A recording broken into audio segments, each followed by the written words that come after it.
Anyway, yeah, so just to give a quick introduction to this is me and Gio talking about the album Panopticon by the great and mighty ISIS. Rest in peace. The Islamic State. No. not in any way related. Obviously, so just to give you a quick rundown for people who are not, because we're talking to each other here, but we are also talking to people maybe never heard this music before. So ISIS is a post-metal band formed in Boston, and they were based in LA for most of their career. Yeah. 5 members of the band. You got Aaron Turner on the vocals, and he's the primary lyricist. I think he's the only lyricist. You got Michael Gallagher on the guitars, Jeff Cackside on the bass, Aaron Harris on the drums, and Bryant Meyer on the keyboards. But we're mainly just going to be talking in this about Aaron Turner's lyrics and about how prescient and how relevant this album still is to modern society, and how much of a masterpiece it basically is. I kind of want to do almost like a love letter to just how deep and how magnificent this piece of music really is. I think like their last album was, like, in my opinion, the more favored one to me is like Wavering Radiant, their last, because like I think like they knew the band was pretty much done, so they like put all their effort. But like Panopticon is really like one of those perennial, like, tweener. Well, I guess the term is tweener album. Like, everyone can listen to it, and it's like that's like if you had to like pick an album to say what is post metal, it's like here you go, Panopticon. It definitely defined a sound, but at the same time, I still think it is, as a record, it's kind of it manages to intellectually defy a lot of maybe post hoc analysis of it, and I think it only gets more relevant as something to sort of meditate upon as the years go by. I think Turner was really onto something that struck a chord that was deeper than maybe he even realized. But just to talk really quickly about Aaron Turner himself, he's the main, one of the main songwriters of the band. They all take songwriting duties in this band. So all the songs in Panopticon are written by every member. They all contributed parts. But Turner, he's kind of, I suppose, the intellectual core of the band, in the sense that he gives the philosophical concepts that define these songs. And he is, I've written here, so Aaron Turner, he's well read in philosophy. He's a highly introspective and introverted person, obviously thinks very deeply about things. He came up in the punk scene and was raised, I believe, in New Mexico. He was straight edge when he was younger. So he had a drug phase, and then he was straight edge from quite a young age. And he said that from a very young age, he enjoyed mostly his own company, and he enjoyed thinking about things, ruminating on things deeply. And obviously that is reflected in the music he writes and also the lyrics he writes as well. And Panopticon, I think, is where he basically laid his mind to this idea of the surveillance state and of the post 9/11 world. And so there are key philosophical influences to this album, which obviously the first of which is Foucault, and that's where it's Foucault's essay on the Panopticon concept that gives this record its title. But the Panopticon itself is a device or a theoretical prison system invented by, I believe it was Jeremy Bentham, who was a utilitarian in the 19th century, I think. Just go into really quickly, because you've read Foucault, I've never read Foucault.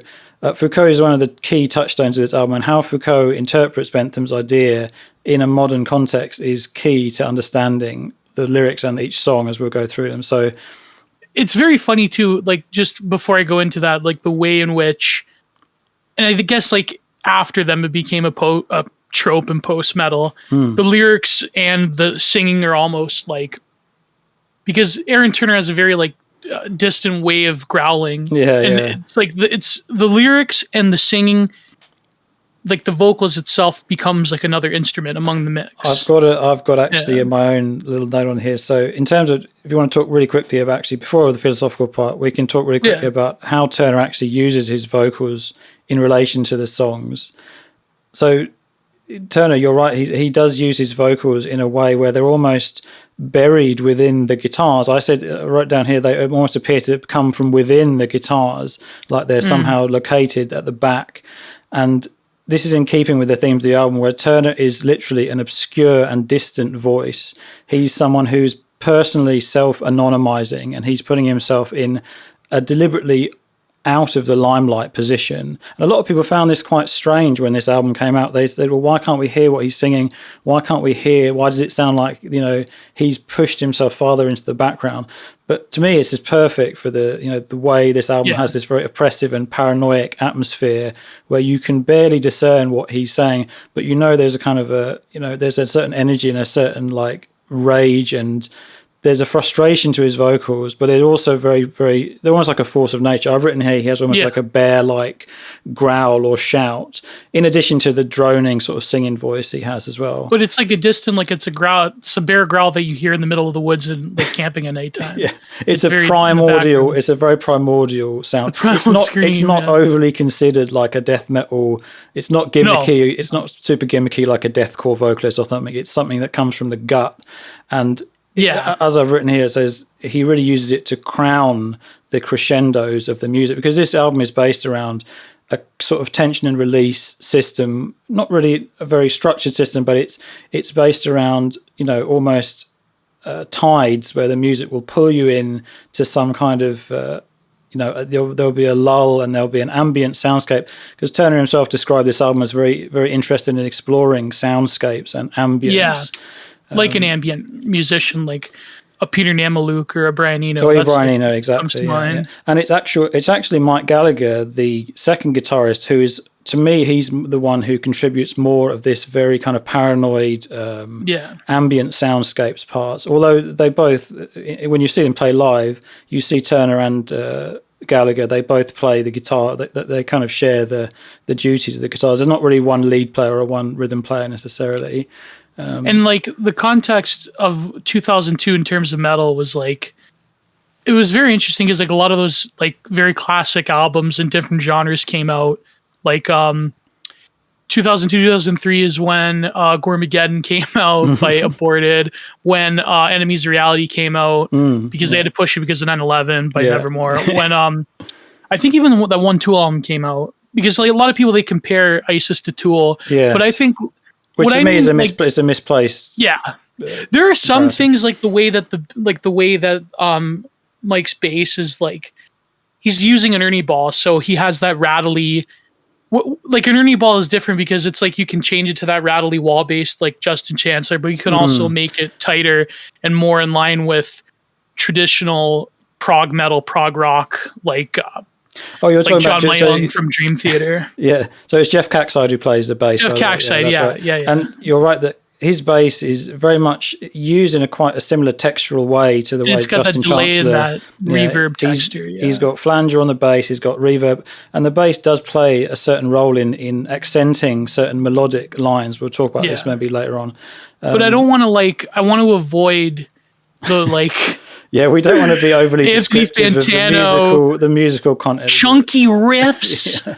Yeah, we want to, like, what did you say about Fantano when he was doing the conservative art thing? I often say on Twitter, it's like, well, there's no point describing the sound of music because you can just hear this yourself by listening to it. You said Fantano's not a critic, he's a describer of sounds. It's a describer of sounds. But in the case of ISIS, there is points where the sound is integral to what Aaron Turner's saying, and I will try and highlight those points as well. But obviously you can't just say, there's a crescendo here, to return quickly to the point of Turner's vocals, I mean, he uses them, as you said, as a textural element, and they are not, prominent really as a point. And the lyrics are very minimal, as you said as well. They're quite sparse lyrics, and he only says something when it's going to have the most impact. And when I've written here, when the listener is in a certain heightened emotional state, is where the poetry is most effective. I think like the differences between Tool would be that maybe because like I've grown embittered by Tool, but it seems like the whole in the distance in the background, Maynard, he plays in the background, like that's a gimmick. That's like because Maynard is postmodern. He's famous for being physically in the background. Although his vocals are very prominent. Although maybe in the latest Tool album they're more, maybe even more like Aaron Turner's vocals in the sense that they accent certain parts and they're not really, which is what Tool fans complained a lot about the latest Tool album, I think. But I think but Turner's not a front man like Maynard, is it? No. Because when Maynard does it, it's like a postmodern pastiche where he's the front man, but he's like, I'm purposefully effacing Yeah, myself. but he's effacing, exactly. You're very right. Whereas Turner, he's he understands that the band is a unit, but the intellectual heft of the music is provided by him, and he's perfectly comfortable with that role. And if you listen to interviews and things with him, he's very, he'll give you an extremely nuanced view on something that is quite often, he's given quite leading questions in interviews related to this album, particularly around, are you deliberately trying to make this album political? Is this is clearly a commentary on George Bush, blah, blah, blah. And then Turner he'll give like three paragraphs saying like, well, there's different ways that you can, use the nature of truth and all sorts of things. So this guy's obviously, he's not an ideologue, and that's what part of the reason why ISIS music has aged so brilliantly well, I think. Yeah, I think before I get into that, I think that another difference would be, unlike other metal bands, especially like in the more like extreme genres, like gore grind or brutal death or whatever you want to call it, like slamcore, like. The whole thing of like the vocals become another instrument. It's different in that it's like a very textural ambient form of it. Whereas a band like in a slamcore band, where the vocals are like an instrument, it's very much gimmicky. It's very much like, let's make like more brutal sounds like Rings of Saturn. It's almost like, a way of kind of exercising technical ability as well. Yeah. I mean, I was one of those singers for a lot of years, but we all have what I mean, dalliance with making the most like brutal sounds really good. And that's interesting because you're right, that's a great point as well, because Turner, his vocals, they're not technical vocals at all. He's not really a singer in the sense. He's more, to me, he's more of a poet. This is almost like a bardic kind of thing where, he's got something he needs to say, but he's not really going out of his way to say it in a flowery way. And that actually makes it more elegant in the long run. The best thing about metal is really when it doesn't try to be this sort of super, like other metal bands, this exercise in kind of masturbation and instrumental proficiency, and when it actually does become this bardic, heroic poetry sort of tradition. And this is why Agalok is such a great band to me as well, because they're a band who understands that this is essentially this is romanticist poetry that they're conveying in musical form. If you look at like other albums at the time, I'm trying to think of other metal albums. You have like this protesty type of thing going on. Yeah. Like, but when you look at Panopticon, it's not a protest album, which makes it great. That's so interesting you say that. That's so interesting you say that, because Turner himself is actually conscious of that, and because he comes from a punk scene, he's extremely aware, and actually says this in interviews around the time, that he himself was aware that punk music and everything was essentially used as a vehicle for so-called radical ideology. And he said that he's very consciously not trying to do this with ISIS's music at all. It's actually kind of an antidote to that.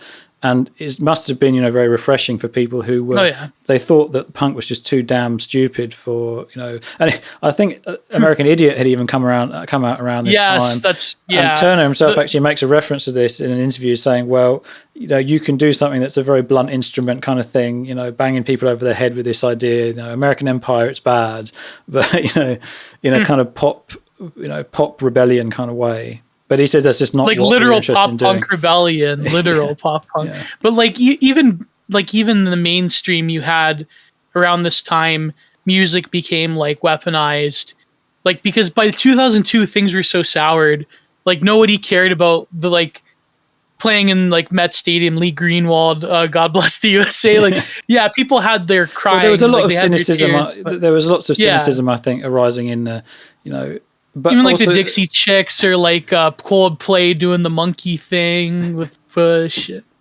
But shall we move on to actually analysing the songs themselves? Because I mean, there's a lot to say about every song. Oh, you asked about the Panopticon. Essentially, the Bentham idea of the Panopticon is a prison system or a general method of observation. Again, because he's coming from that. He's a utilitarian, basically. Utilitarian British empiricist perspective where you're sort of like you're trying to maximize. You're trying to make something as efficient as possible, and supposedly this reduces suffering and is a better way to run the world.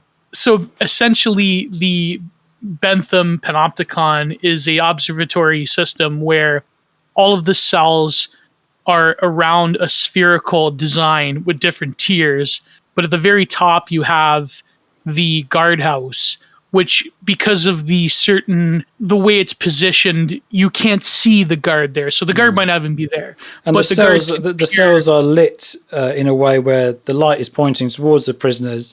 Yes. The cells themselves are windowless in terms of the prison. The prisoners can be observed. The light is shining upon them, and the guard himself, he could be there, he could not be there, but the prisoners believe they're being observed. So the theory that Bentham promotes is that this will cause them to act in a more personable way and adhere to the rules better.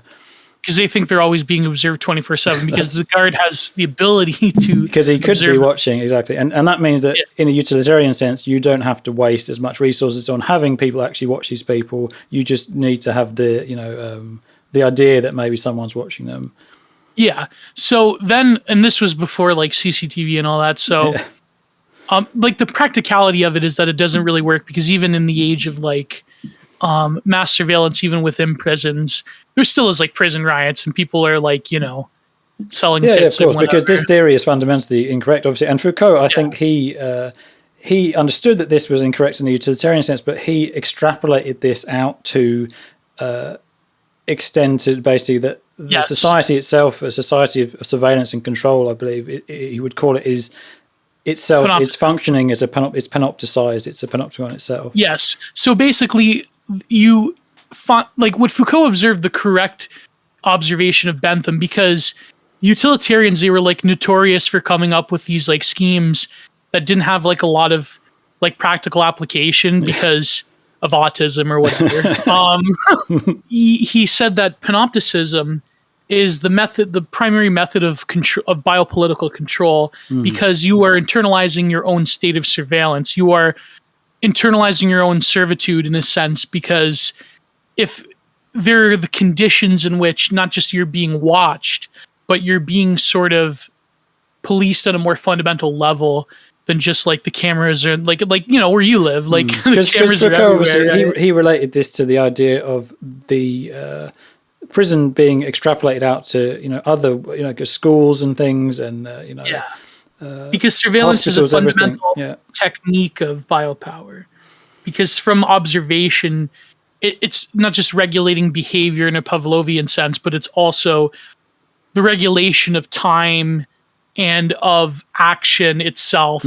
That's very interesting you mentioned time as well, because Turner himself is very conscious of the way that regimenting time and regimenting things that were maybe considered a bit more in a loose way in previous eras is a key part of creating a mechanized and society of control, basically.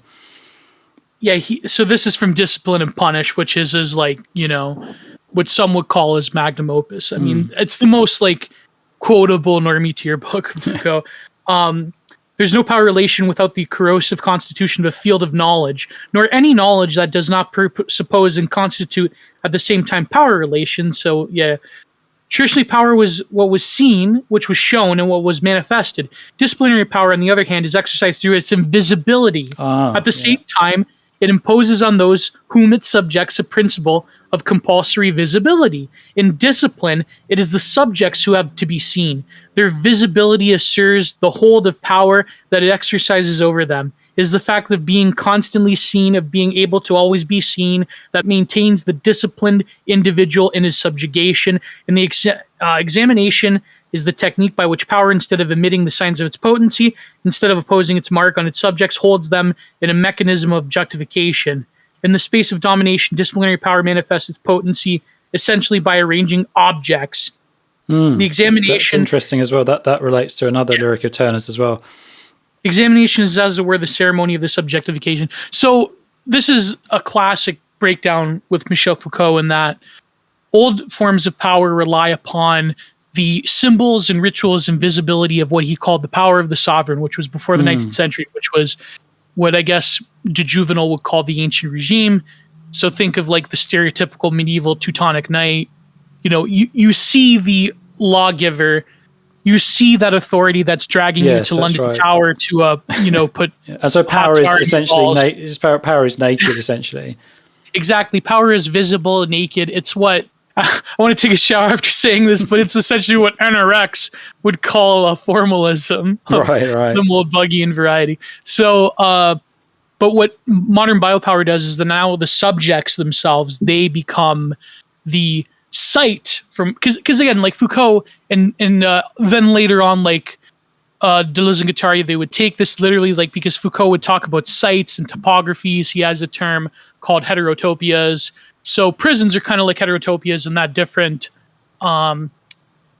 gangs and different classes and different aspects of life come and meet in the middle, and like an SNY yard or whatever. So like he talks about the site of power, because power is always operated at site, at its action. That's when power manifests. So now the marks of power are imbued upon the subjects through their objectification, through that sort of gaze of power, whereas authority has now been rendered invisible. And that's the basis of a lot of modern modes of biopower, and then what he would later call governmentality, which is the regulation of whole societies, right? So, for example, during the Iraq War, you had the information war that was going on behind the scenes of policing of protesters and dissidents and like Islamic terror, which of course, nowadays those techniques are being used against people of another variety. Yeah. But you have the background. But those techniques are essentially used to cement power, in its rawest form. And it doesn't matter who is really a threat. Or Foucault, I believe he had this concept of where there is power, there is resistance as well. The resistance is to temporarily rearrange those conditions. But the invisibility of power is the more sophisticated and all-pervasive technique in, let's say, liberal modernity, where the sort of exercise of brute force, like it was back in the day with the sovereign regime, that becomes, I would say, almost untenable in certain ways. And so again, like Foucault would talk about in Discipline and Punishment, how biopower is the creation of a soul that is to be, regulated and belonged by power, to be invaded and probed. But the one example I recall is here in Ontario, one of the most infamous prisons was called not Millhaven. It was like a castle. The thing is, the way that the prisoners were regulated was through this bell system, where the guards would ring this bell, and the whole prison was rearranged in the typical Bentham style, in that you had these cascading Kingston Penitentiary. My God, how did I forget that? Kingston Pen. They had a very similar to the Panopticon arrangement of circular cell blocks. There was a single guard tower, but it was also a bell that would determine when certain cell blocks would go to lunch, when they would go to the yard time, when they would have to do lockdown at nighttime. So when the prison riot happened, the very first thing they did was actually smash that bell. And so the regimentation of time, therefore, is disrupted. Yes, momentarily, of course. Yeah. So that's a good example. Yeah, no, that's very interesting. I read a paper from some grad student from U of T that talked about that with Foucault. So very, very cool. Okay, well, in the songs themselves, these concepts are expounded on massively. So, first song, let's talk about it.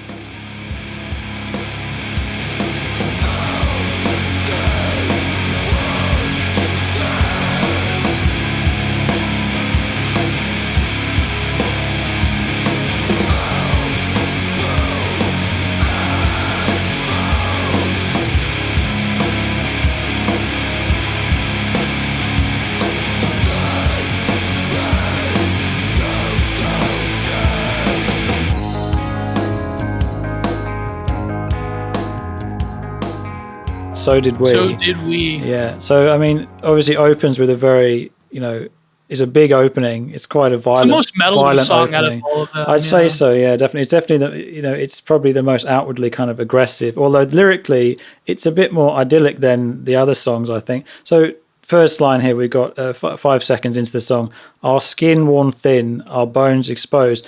And this to me is Turner basically kind of laying out a sentiment that technocracy and surveillance state is exposing things, and it is wearing away at humans' natural protective mechanism. And this is, embodied in this idea of the skin. And you see this throughout the lyrics. There are lots and lots of references to body parts, which I noticed going through them, in terms of Turner's trying to give almost a human form to a lot of these. He's given what you said about biopower and about biopolitics. There is a lot of that kind of almost woven into the lyrical references. In terms of the first line, our skin worn thin as well, I noticed that there was this kind of idea that the subject, or the instrumentalized observed subject, is kind of drained of natural energy and and is in a sickly state. It's docility. That's what it's a docile body. And so there's references to this later in the songs as well, where he talks about the bones ugly in their nakedness in the song In Fiction, and there's also a reference to show your thin face at the window in the later song Syndic Calls, where he's weaving together this imagery of somebody who is essentially worn down and in a state that's far away from an ideal state of nature. And there's also the voice as well. I want to talk about the voice that Turner uses in terms of the we. He's talking about who is this we, this collective we, because he goes from various kind of, it's our skin, our bones, and then there's them as well. Because so he's constantly kind of flitting between the observer, the observed, the collective, the individual. And it's very interesting to notice as we go through the songs where he chooses to sort of do this. But that's the whole point, I think, of Foucault, is that the power is so diffuse that now there really is no one singular formalist pronoun to say those in power. But this is a conspiracy that the paranoid thinking immediately starts in the very first line of the song. Because biopower turns you into a paranoiac, because you're in that constant schizo state of chronic observed affect of you are the one who is being imbued with power. It's the power now is just as much in your possession as it is in any formal authority, because you are the one that is extruding that apparatus of capture. So then the next line here, life reduced to ticks. And I think that is, again, another very emblematic line of how this is the idea of mechanizing time, and the idea that time was once, not regimented necessarily in the way, or it was regimented in a way where, it made more sense in terms of the natural phenomena of the world, like the rising of the sun and everything. And I've even written down here, this has kind of evoked to me the image of this Australian Aboriginal idea of the dream time, where time was kind of, this... basically this spiritual soup, or this kind of non-linear, because when you're dreaming, you don't really have a concept of we're late for this, or this is happening at this sort of time. Then obviously Turner's saying life has been reduced, and he uses this idea of life quite a lot throughout the songs. And I wanted to reference Agamben as well when we talk about this idea of life as well. But this is Turner basically saying that humanity is understanding the modern technocratic state's obsession with measuring, clocking in, like the work day, everything. You clock in, you clock out, and also there's a double meaning to this idea of life reduced to ticks, because there's quite a lot of double entendres in these lyrics that maybe you wouldn't notice first time, but in terms of life reduced to ticks, this is an approval by the state as like a school system where you've ticked someone, you've done well, you've made the correct answer, basically.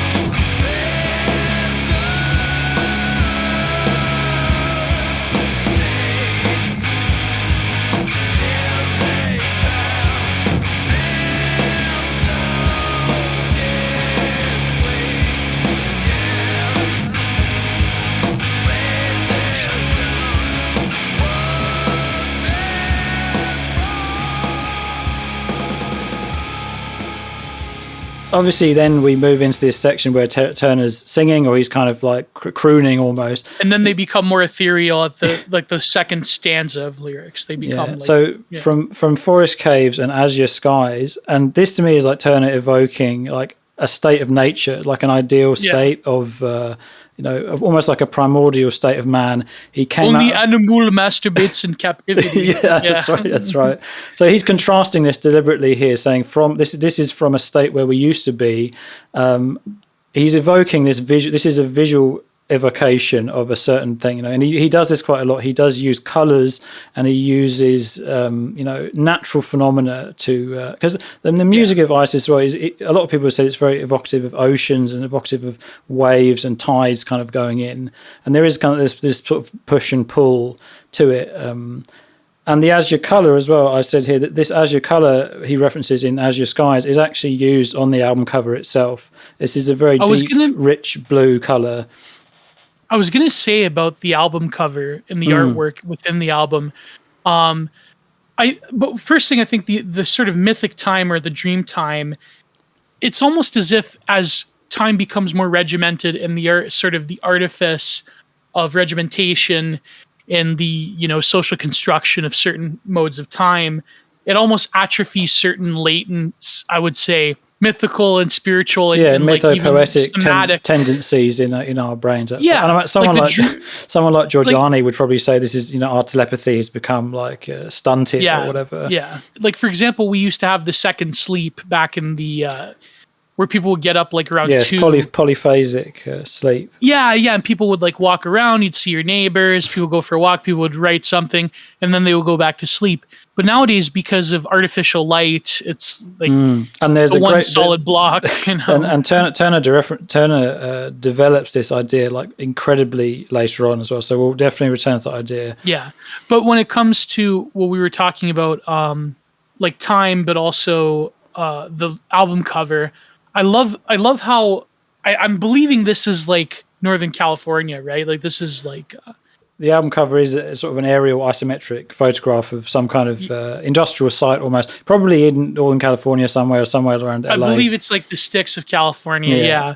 Like it could be Bakersfield or something. But what really is provocative for me is that I always thought that the album cover, I always had this feeling when I first listened to Isis like years and years ago, and then like later discovering the lyrical content of Panopticon, it's like he's saying that the city itself is like a form of panopticism, which is of course like a classic, Foucauldian studies observation, but also it's almost like drone footage from one of those like future dystopian movies where it's like there's this hectic energy, things are about to end soon. Yes, that's right. There's there's an eerie and kind of ominous aura about the photo. You don't know what it is exactly, but you know that it's because it's so impersonal. It reminds me a lot of those, those observation drone, predator drone sort of footage where you know that some poor raghead is about to get blown to pieces, and he's being tracked. Who gives a stand? Yeah, he's being tracked from afar, And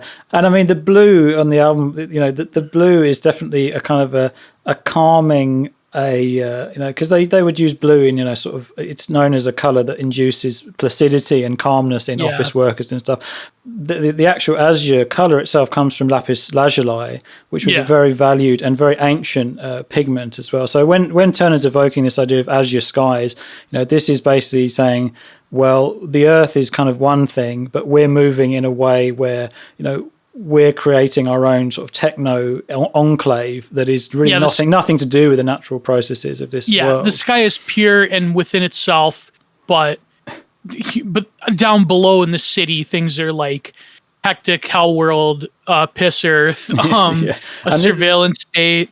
I mean, it could also be a comment on 9/11 too, but maybe. Well, this is what I'm interested as well, because this is next line is we go from Chorus Caves and Azure Skies. We crashed upon this earth. And when I first heard this song when I was young, when I was 16, when I heard this, I always thought this was to do with some kind of alien Nephilim concept, which is obviously quite childish, But it is kind of evoked in that conspiracism, that American conspiracism, where I've written down here, this is the liberal idea that the past has become mystified and alien, and therefore humanity's great successes in the past, where civilizations were more free, essentially, they could only have been created by literal aliens. That's something that's so far removed. Ancient alien people, they're the real liberals. Yes, but I think Turner, he's a lot more nuanced than to simply say, this is not a literal crashing upon the earth. This is humanity crashing upon the earth in the sense that we blundered almost out of our dream state, and we started doing things that maybe we don't even really understand ourselves. Throwness, That's right, yeah. I don't know, or it could just be like, again, another reference to 9/11, but who knows? Yes, right? yeah. Like it's very much like metal and anti-technology go hand in hand, but it's not like a very in-your-face like Fear Factory album about the techno slavery. Great Reset. But you'll see later on, right? You'll see later on that Turner, he gets a lot more macabre and a lot more almost grotesque with the lyrics. Yeah, and they become a lot less idyllic in the sense that this is maybe the primordial state of the beginning of the album. Yeah. So the next line of this song, the years they passed and so did we. I read this initially as saying, so did we, in the sense that we being this kind of conspiratorial force that moves throughout history, the great we, like the Rothschilds, the Rockefellers, the lizard men, but it's not necessarily so clear as it simply being we, it's we speaking in a general sense, and that encompasses all of humanity, even the people who build the systems, the people who are subject to the systems, the people who are the power, the power brokers themselves.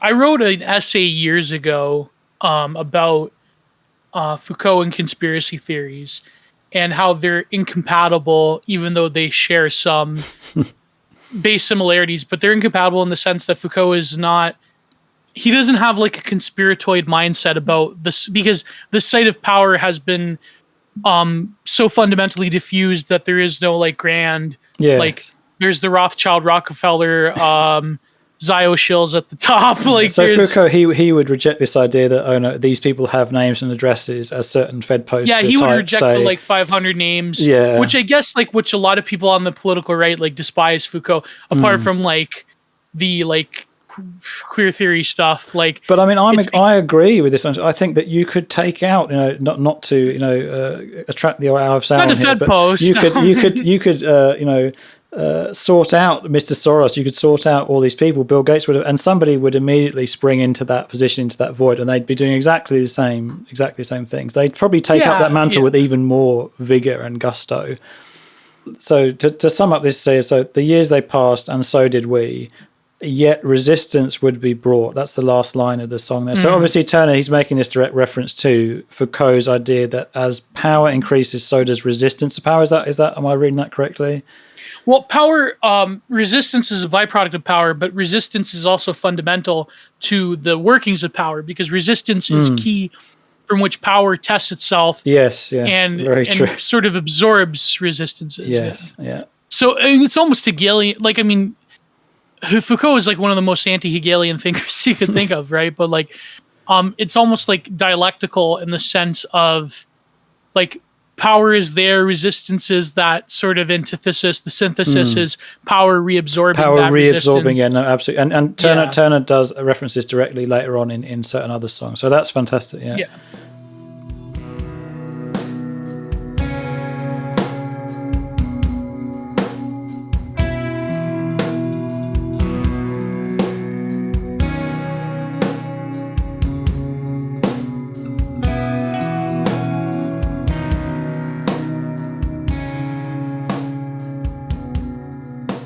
And then, so you have moving into the second song here, Backlit. And I wanted to just comment really quickly on this title. Oh, Plato's Cave. Well, I didn't actually think of that at all, which is something that great you brought that there, because I didn't think of that whatsoever. But I did write down here, backlit causes a silhouette. So in terms of lighting in photography and stuff, and if you're backlight, you're obscuring the detail of something and you're dazzling the viewer. So the viewer is, squinting at this, and and you're basically reducing something that's very complex down into something that's quite monolithic. And so this is the first time Turner really introduces this panopticon idea directly, because this is a direct reference to how the prisoners themselves are being blinded by this light. The guard is backlit, and I noticed as well, interrogators and torturers you see often in these, sort of cop shows or anything like this. There's always a light shone on the person who's being interrogated. The torturer is backlit, and they are basically this monolithic sort of silhouette.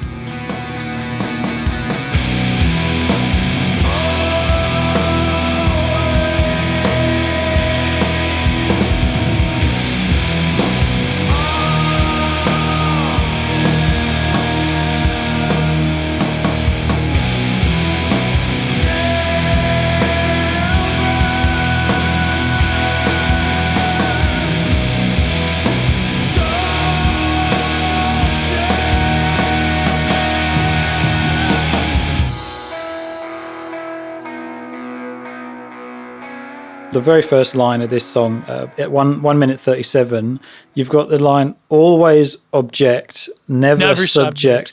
And that is super, it's one of, again, the time where Turner has used this double entendre, double meaning kind of thing going on here. So the obvious first meaning that you would take from this is always, it's a platitude of resistance, basically. It's saying Turner is exhorting you to resist and to be basically red-pilled and to do not subject yourself to tyranny. Always object, never subject. So don't subject yourself to anything, because you will be, if you tolerate this, your children will be next, kind of thing. I don't know. I disagree in the sense that he's saying that our state in particular, we are always object, never subject. Meaning, that's exactly that's exactly the second. That's exactly the second right, because you can read this on very first reading as this exhortation of resistance, but in the real meaning, I suppose, or the alternate meaning, which is ambiguity, is kind of important to this album. There's an ambiguousness. There's constant questions. There's questions all the time, and Turner is basically saying so. In this surveillance state, you are always an object. You are a thing to be pushed around and measured among material goods. So he's basically reaffirming this denial of humanity and this mechanization of time, this mechanization of the subject, basically saying you are just an object. You're always an object. You can't be anything else other than that. The power is all pervasive. Well, later on in the lyrics, we'll get to it, but I would say quickly that like an object that is in the face of particular arrangements of biopower, you are in Plato's cave in the extent that it's not just you are this like free platonic whole subject of the soul that has knowledge of the forms. No, you are the shadow now. You are that thing because you are a pantomime of yourself. So Foucault would say that in the 19th century, these biopolitical discourses, these dispositifs, they created modern notions of what he called the soul. And then power invaded that sort of eidolon. And then now you become so shot through with power that you are just that empty, bodiless sleeper, that individual, that signifier. The shadow, the backlit sort of eidolon shadow, the specter of the self is so gutted that now you are just a sort of creation of power. And you see this now, I think, with maybe the younger people who are born into an entirely digitized sort of world where there is generally deracinated from the get-go. There's no rootiness to any kind of culture other than this kind of ephemeral, digital trend sort of culture. So in this idea as well, of a secondary interpretation of this line, or never subject as well. So I've written down here, you're never subject in the sense that you're not subjected to tyranny. The state will always deny you are tyrannized, and they will gaslight you to believe that you're free because you impose tyranny on yourself of your own volition, basically. So you're not subject in the sense that there's not a boot directly pressing on your throat unless you go over a very certain line, But they will tell you you're not subject to this power. You're free. This is a liberal society. You can say what you want. This is where you have people saying like the left tube. The common thing they say is, well, how is Alex Jones, subjected to power? How is he banned or anything? Because he's still saying everything he's always been saying, and shots in their streets. Even though there's been, because there's this constant gaslighting is essential to the system, like making people believe that they're insane because they still have like a certain like scraping in the dirt of like, oh, you still have this, don't worry, you can still talk over here. Yeah, even like the Reddit language, like you're having a normal one. Why are you criticizing this? Let people enjoy things. Like it's indicative of like in an ironic way, the people that were like the kayfabe of like the new left being like, we are the ones who resist power wherever it's formed. We have nothing to lose but our chains. But the reality being is that on the ground, they're the ones who, through this like pervasive gatekeeping of discourse, they're the ones that basically are saying stuff that just reinforces what whatever you want to call them on the top, that what they really want anyways, like the whole thing about inflation now. But also I would say that the song itself, it's really powerful in that in the beginning, it's very like, it's the most like major scale song. Like it's the most uplifting in the beginning with those like guitar doodles. And Turner, he definitely does have a hopeful note at the beginning there. You're right that there is a hopeful note, and the music does kind of soar in that those initial two lines. Then when he soars in those two lines, like, oh, where's like it's almost similar to like what bands like, I think maybe this is why they survived out of all the new metal bands.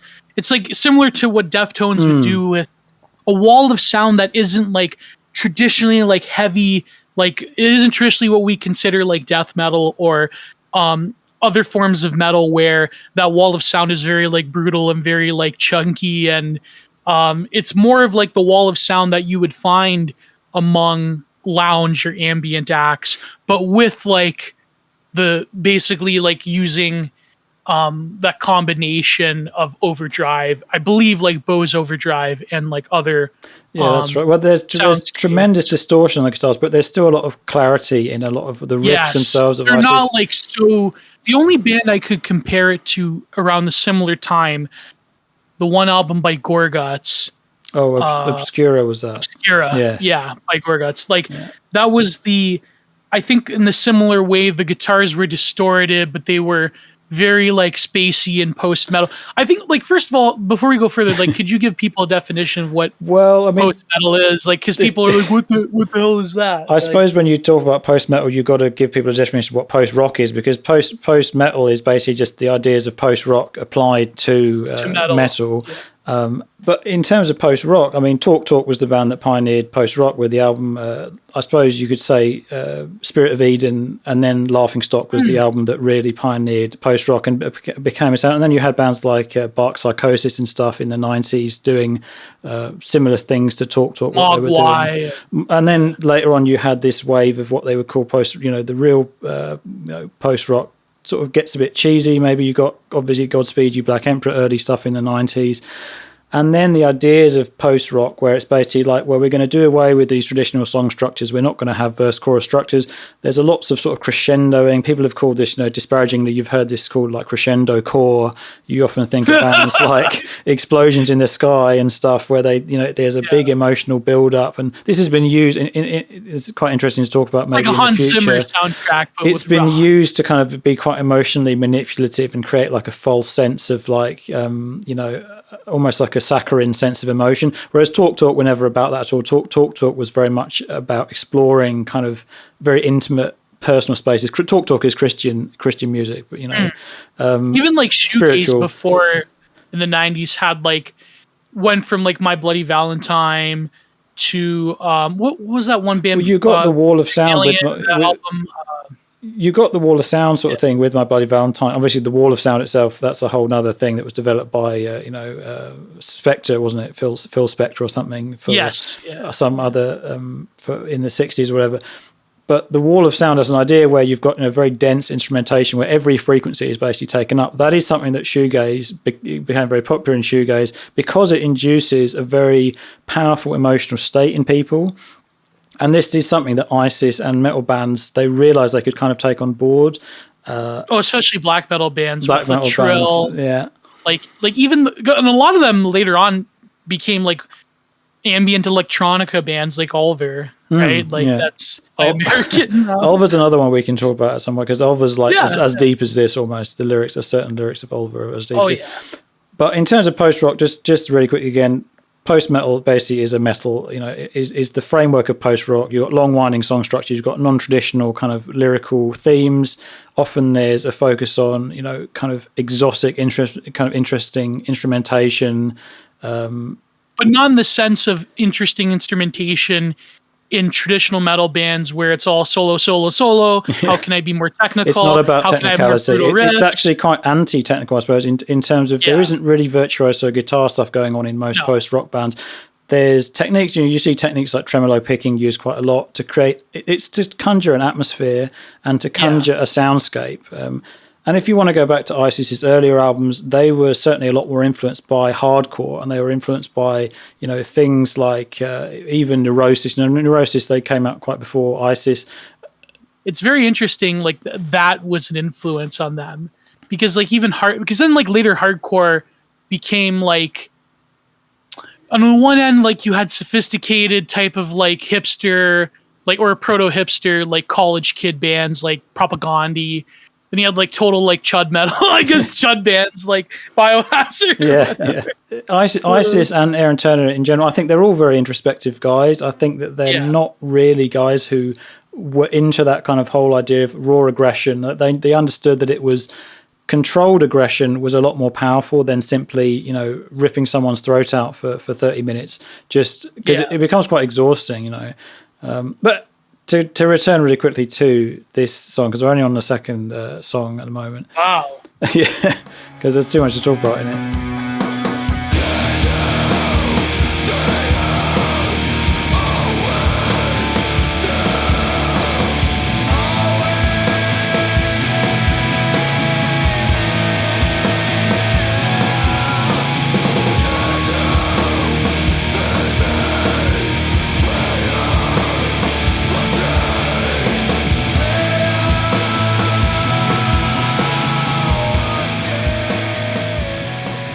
So obviously, Can you see us? Are we there? Can you see us? Are we there? And there's questions, So this is something that Turner. I believe this is the first time Turner introduces a lyric as a question in this album, and you'll see this happening a lot later on as well. And the questions themselves, they are quite blunt questions. They're just, and they're quite existential questions as well. They talk about, again, this is, can you see us? This is talking about vision. This is a very basic human thing. Are we there? Is this some kind of abstract idea of like, being, because as you said, if you're simply a shadow of yourself, are you really there? And where are you? Are you embodied in a world? Are you part of a world? And this is kind of introducing, again, this kind of schizo-paranoid narrator voice, where it doesn't really come from anywhere in particular. It kind of comes from Turner's own internal monologue almost. And right in the middle of this middle stanza, there is this dip in the guitar work that retreats into a minor scale that really is like very reflective and pensive, and it's like, oh man, are we there? Like that's what you feel from it. Like it hits you in the gut. Like I'm trying my best not to sound like Anthony Fantano, obviously, but like no, but I mean the music does reflect a lot of the music is cleverly chosen. It's almost like you could feel like he's retreating inside of himself in that sort of I guess you would call breakdown. It's interesting as well. He's almost having a conversation with himself here, because you can see the lines where he said, "Can you see us? Are we there?" These are growled lines, and then he answers his own question. At the end, he says, "Can you see me? We are watching." And then he says, "We are watching." He replies to himself with a singing voice. So basically, he's having this internal dialogue where you're asking yourself, "Am I observed at this point? Am I being watched? Is there something looking at me?" And something I've written down here is, the idea is the Panopticon, obviously, as we discussed earlier on, is you're never quite sure whether you're truly watched, so you act as if you are. And, there's examples I've written down, people covering their webcams, for example, in the modern era. This is like, this is perfectly personified. Can you see me? can you see me? We are watching, you know, because you know that you want to use this technology. You want it somehow is alluring to you, but you also know, or you have this natural inclination, like almost comes from this primordial idea that a dark portal, there's something looking at you from the dark, you know, like when we would sit around black screen. Yeah. Hello, that gives and you the screens themselves, knowledge? the screens Is that themselves not Gnosticism? Like, is that not the demiurge?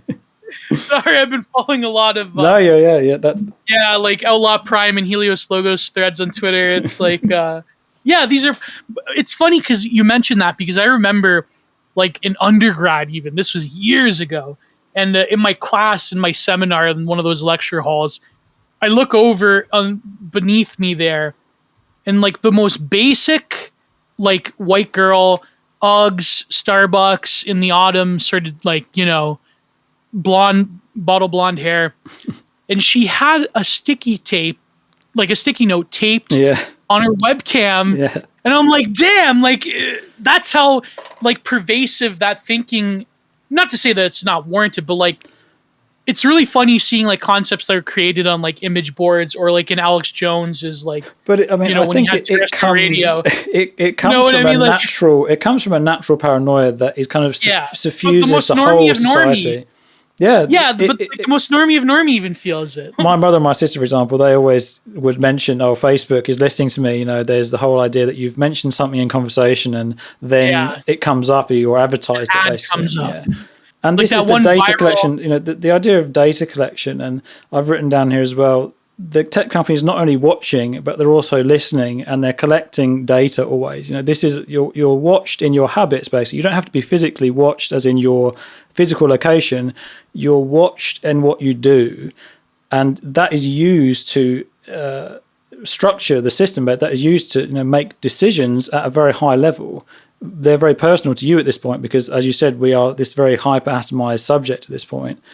But the reality is that it's not even like one like omnipotent person. No, it's not centralized at all. It's like not an army of people cataloging it. It's really an algorithm that's picking up certain cues.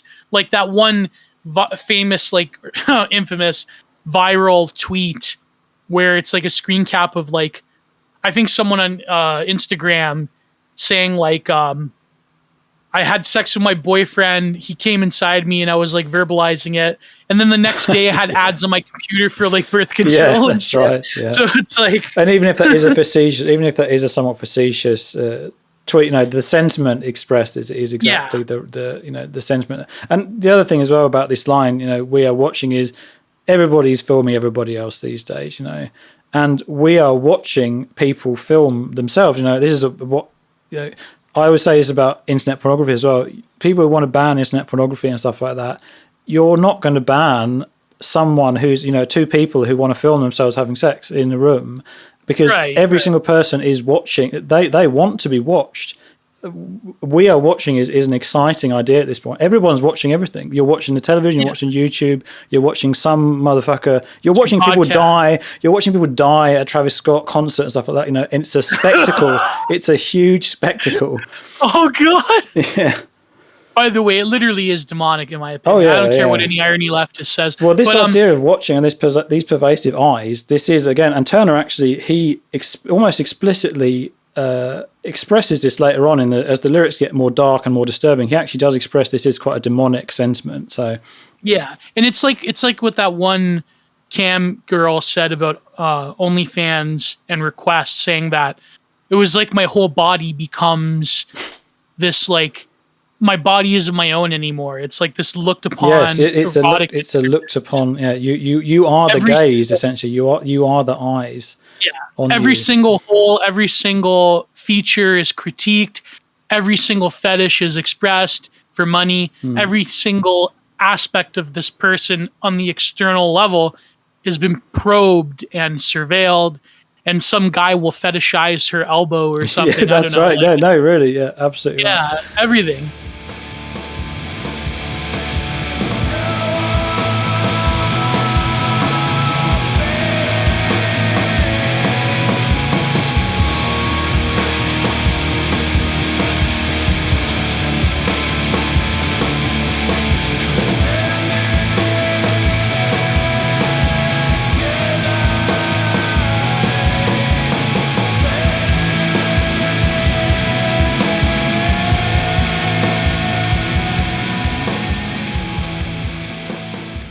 this leads us to the next line where Turner says, "You are fading in the daylight, fading." So the individual's sense of self is exactly. This is exactly what I wrote down. I wrote down exactly that. Your sense of self is essentially evaporating. These eyes are upon you, and you are a vampire. Exposed, you're basically being blasted with so many of these rays of vision that nobody should be subject to. Like you said about the influencers and stuff, the reason they develop these tremendous body dysmorphias and their sense of self is completely like scattered, and they have crazy self-image, is because you're right that every part of them is subjected to this constant blinding light. It's like that one scene in Maria. No, sorry, that one scene in Metropolis with Maria. Like the eyes are gazing at her and they're clawing for her, and like you're constantly subjected to this panoptical gaze of the lyrics that it reminded me of in this line would be the one Death song, "A Thousand Eyes." Can we live within the realm of a thousand eyes? Like that's and Chuck was pretty woke on the surveillance state as well. So I'm sure he was, absolutely. I mean, and also I noted a contrast here between Turner's again using natural elements. He's using things that are intrinsic to the natural world, daylight. He's contrasting this with the azure skies of the first idyllic. But now daylight is something harsh. It's a weapon. Yeah, exactly. It now becomes a weapon. And like Plato's cave, the metaphor of the sun in the 6th book of the Republic, the metaphor of the sun becomes. It's correlated with the form of the good, because like the sun, it gives light to all things. You can see all things because it's like the form of the good is like the form of like what is truthful, what is making something true. It's like the light can illuminate my keyboard right here, and it's like I can see the letters and the numbers. And so the light itself becomes that metaphor of revealing. Yes. Well, this is where the idea of enlightenment comes from as well. I suppose this is the idea of enlightenment, that your mind is illumination. But this is enlightenment. The enlightenment was Gnosticism in my opinion. But that's a negative. That's an inversion of this Platonic idea, maybe, of the sun being this thing that shows you the good. It shows you something that is true, basically. It shows you reality, but here the sun is something harsh. It's something that obliterates you like a vampire. That's right. So the next line. What do you? So Alex Jones, like that one interview. What do you think of this media person? Vampire. What do you think of Piers Morgan? Vampire. Like, I love that. But no, it's true. Like the light obliterates your sense of self, because now the light shines upon you. You are affixed by that gaze. Your sense of self. You are interpolated as a prisoner and someone to be surveilled. So therefore, your sense of genuine subjectivity is obliterated in the light. So.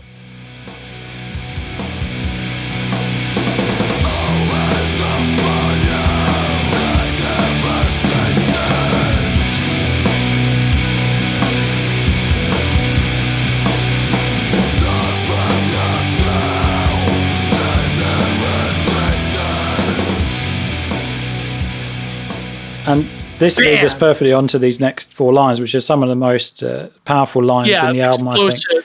Always upon you, light never ceases. Lost from yourself, light never ceases. Thousands of eyes, gaze never ceases. Light is upon you, life in you ceases. So taking this, light is upon you, life in you ceases. Yeah. Holy crap! But we got to take this one by one. Take this one by one, because this is very, very significant, profound lines, I think. Always upon you, light never ceases. The light is always on you. Yeah. In the Panopticon. I noticed that this to me immediately spoke of ideas of torture, right? So yes, common American method of torture we heard about in Abu Ghraib and all these things is sleep denial. You do not let somebody sleep.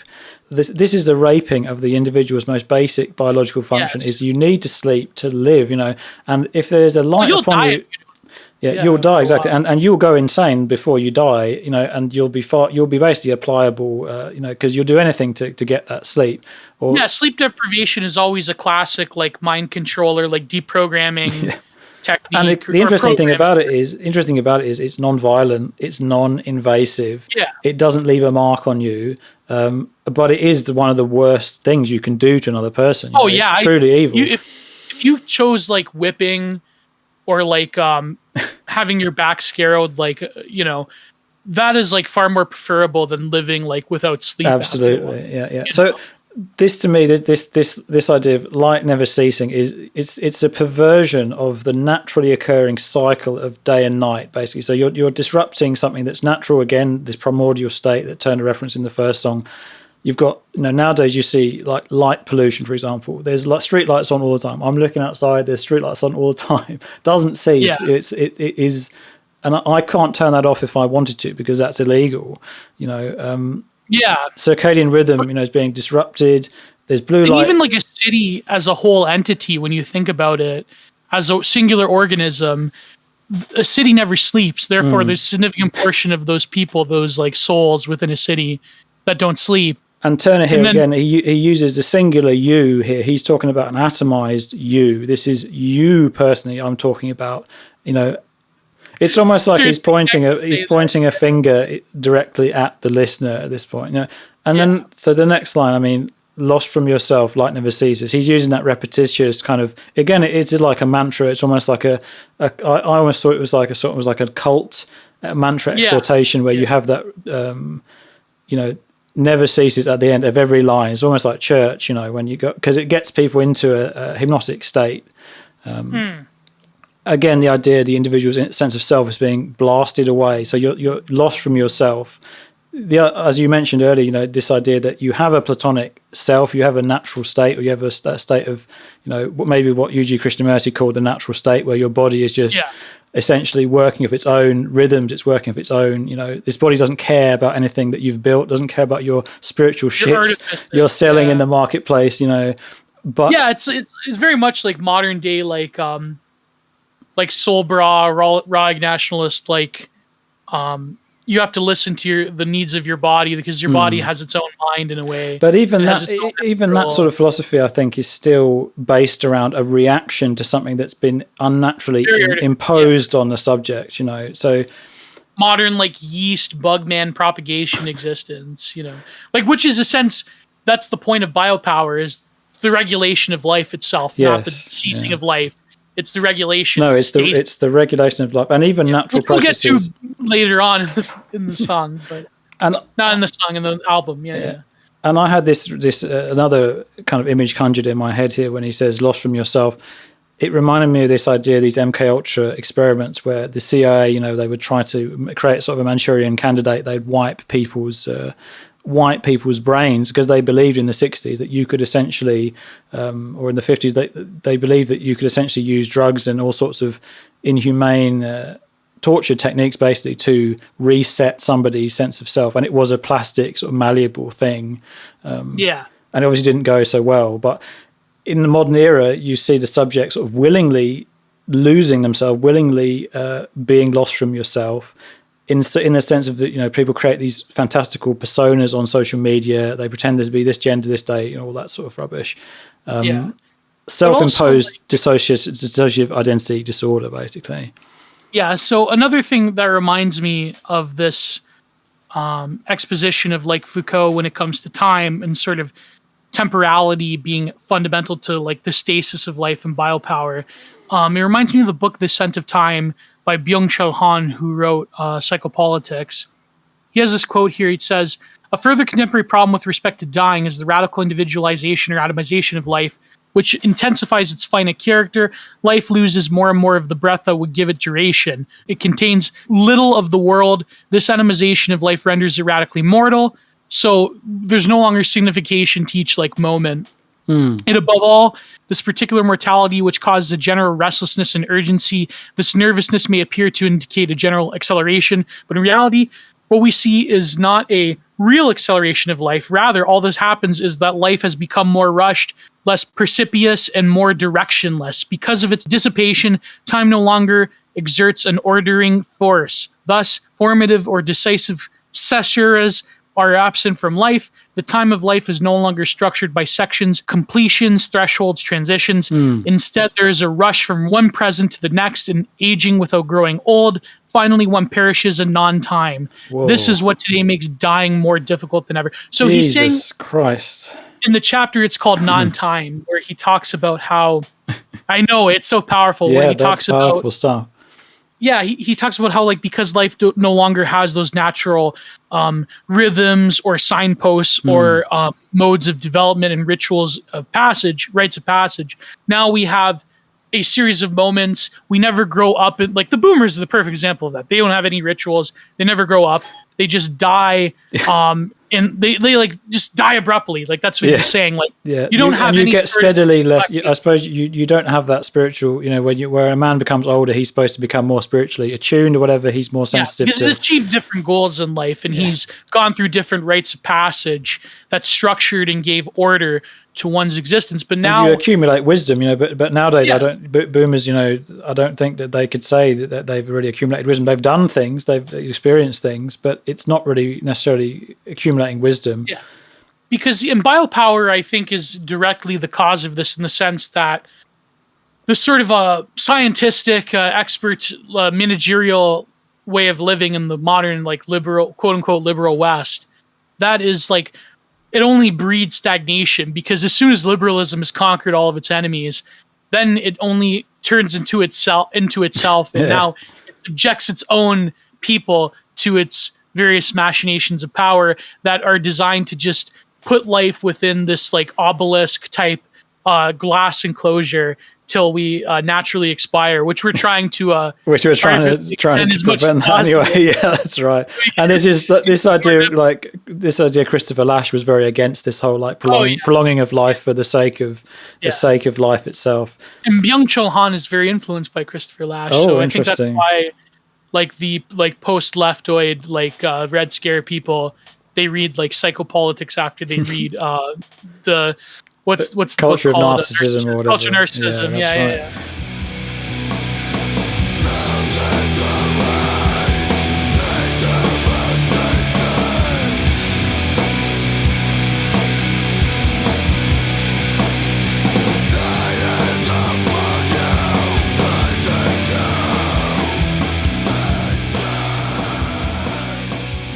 The next line after that is thousands of eyes, gaze never ceases. And I wanted to bring to people's attention here this origin, this etymology of the word panopticon. It does come from the Greek panoptes, meaning eyes everywhere, basically all seeing. So optical. Pan and optes. And there was this mythological giant in Greek mythology called Argus Panoptes, which is it was something to do with the myth of Io, I believe. He was a giant who was tasked to guard Io, I think, or some nymph or something. And he was covered in eyes all over his body, essentially. And the eyes were, this is from Ovid or some such, I believe. And the was just Shiva, but like that's how the Greeks interpreted Shiva. I suppose so, yeah. But the eyes themselves, I suppose, would some of them would sleep and then some of them would be awake. So he was able to constantly keep watch on this. Oh, damn. But obviously nowadays, just this idea of thousands of eyes, you know, we've got thousands of eyes in our own homes of our own volition. You know, we've got webcams, we've got our phones. Our phone's got 3 cameras on it. You know, I noticed that nowadays the phones seem to have more cameras. You know, they seem to have more lenses for no real good reason other than simply it looks cool. And the eyes are kind of, you know, this ubiquitous lens. This lens is an artificial eye, obviously. You know, we built it in a way to emulate a human eye.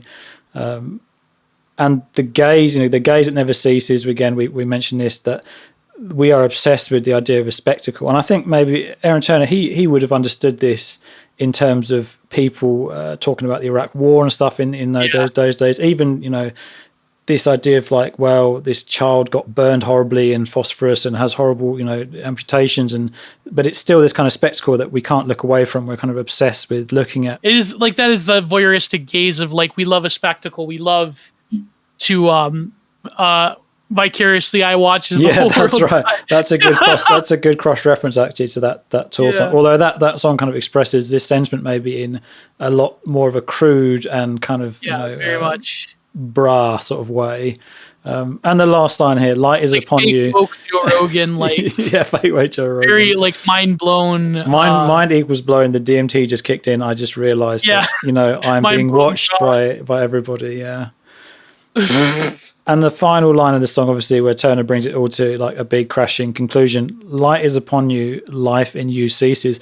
And I wrote here, I wanted to talk about this idea of being paralyzed, this deer in the headlights kind of imagery where your biological functions are kind of like short-circuited by this very unnatural phenomenon, like how a deer would be paralyzed, by this blinding light. It's not, meant to be seen, this sort of thing. So it's getting a short circuit almost of its biological technology.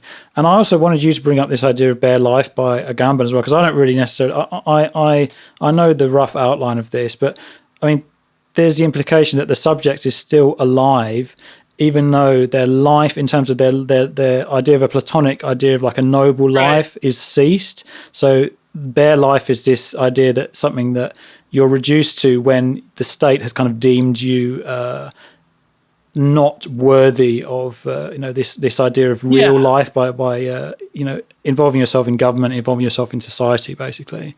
Well, he like divides it, like, I don't want to get into like the specifics, but like Agamben divides it between what he calls like bios and zoe, which is like Zoe being bare life. Like, zoe is like life of biology, bios is the life of language and politics. So it's sort of like bios is like biopower, in that politics becomes a means of regulating life itself in the modern world. Zoe is like that. It means like biological life, but it's more of like the primordial, like gut instinct, like what James C. Scott would call like meta knowledge and things that come about to us intuitively, right? Like that's the sort of, I guess, like Agamben doesn't say like one is better than the other and they're trying to destroy it. Like it's very much like amoral Foucauldian, like because Agamben isn't saying kind of like from like he knows about it, he reads books about it, but he sort of like rejects the Rousseauian, like we had a state of nature, man, and like we were better back then, man. Like no, it's not. He's saying he doesn't have any sort of like Enlightenment assumption about some perfect like antediluvian Agarthan like world picture that we lost because of evil, whatever constructs. It's more of like biopower was something way more ancient than we think. Like he said that it goes back to like the Greeks with the Iliad, like where instrumental reason and biopolitics was present from the beginning with mythos. So again, he's taking from the Frankfurt School, where he's saying, like, for example, when again, speaking of eyes, when Odysseus plucks the eye out of the Cyclops, and the Cyclops says, "Who are you?" And Odysseus is like, "I'm nobody." He outwits it. And then he goes back to the Titans and Zeus, and the Titans are all pissed at him because he's like, "You're basically useless now, right?" And so they're like, "Who did this to you?" And the Cyclops is like, "Nobody did this to me. Nobody did this to me." So it's kind of like instrumental reason is like tricking mythology. That is like, I understand. And he's saying like biopower, of course, is more ancient because of like the concept of the homo sacer. But basically, bare life is that condition of like the state of exception where you exist in this like liminality where life is sustained, but it's not like propagated in any like authentic sense, because now like bare life is just the sum total condition of the subject as a, in a form of stasis, in a form of holding. And so life itself is rendered into bare biological necessity, the way that life is rendered down to that in like prisons, and you'll see this Turner references, I think, later this Turner references this later on as well, in terms of the way, again, cross references possibly with the sickly idea, that the idea that the subject is barely just sort of functioning on a biological level, but life in this sense, where Turner references life, he's saying that life in you ceases in the sense that you are not really living. You can't really have that platonic idea of a life that is made rich and good, essentially, capital G good, because you're simply, again, you're subsumed into this observation and voyeuristic sort of spectacle. You become dependent upon the very structures of subjugation themselves, like the way that the prisoners were in Abu Ghraib, the way that like refugee like camps that formed like right after or during the Iraq and Afghanistan wars, the way that like whole bodies of people were regimented and held within a state of captivity and stasis. Like it's very much that was the pervasive image of like those like early to later Bush years and then later the Obama years. But of course, Obama became like fully mechanized with drones and everything. Yeah, Now it's it became even about, further removed from like the average person's conception of. That's why like I know he's like kind of like a DSA brain, and like he's like the left wing version of Alex Jones. But I remember Webster Tarpley had that book when he was still allowed on InfoWars. He had that book called Barack Obama: The Postmodern Coup. Oh, like I've never heard of that. He talked about that. It's a really that good sounds book. pretty ancient. Yes, very, very ancient. But it talks about how like Obama is the fulfillment of a very like postmodern version of power, because Bush like started that with like the surveillance state and with extrajudicial actions and what do they call torture, enhanced interrogation. Yeah, that's right. It's always a very euphemistic. Yes, and I suppose that's the beginning of maybe, although obviously it's always been cloaked in a way, but that's the beginning of this entire kind of obscuring of the what was it, the iron hand in a velvet glove sort of thing, where it's like extremely subtle, but then there's not even the glove anymore, there's not even the hand anymore. It's like it's really behind a curtain now. It's sequestered away from the average person. And the thing is, and then the change from like the one mode of what what left-wing paranoiacs would call like the Chris Hedges types would call like the like neocon like Christofascism of like worshiping the flag, and like we have to kill the tourists, and we have to like yeet these brown people for our like crusade civilization. Then it changed under Obama to like the liberal coastal city egalitarian like impersonal liberal managerial state. Like we have to like get rid of like bad faith actors who are going against the one world liberal project. And then it's like that, then all those people kind of shut up with the exception of a very few, because now it's no longer this image of like LARPing crusader state Christian civilization, but it's like American literalist Republican, like tax breaks for wealthy people, wars for Israel type of thing. It's like wars for the managerial state itself. But now the war is no longer a war. No, it's a enhanced police action using drones against people who rebel against the world liberal state. So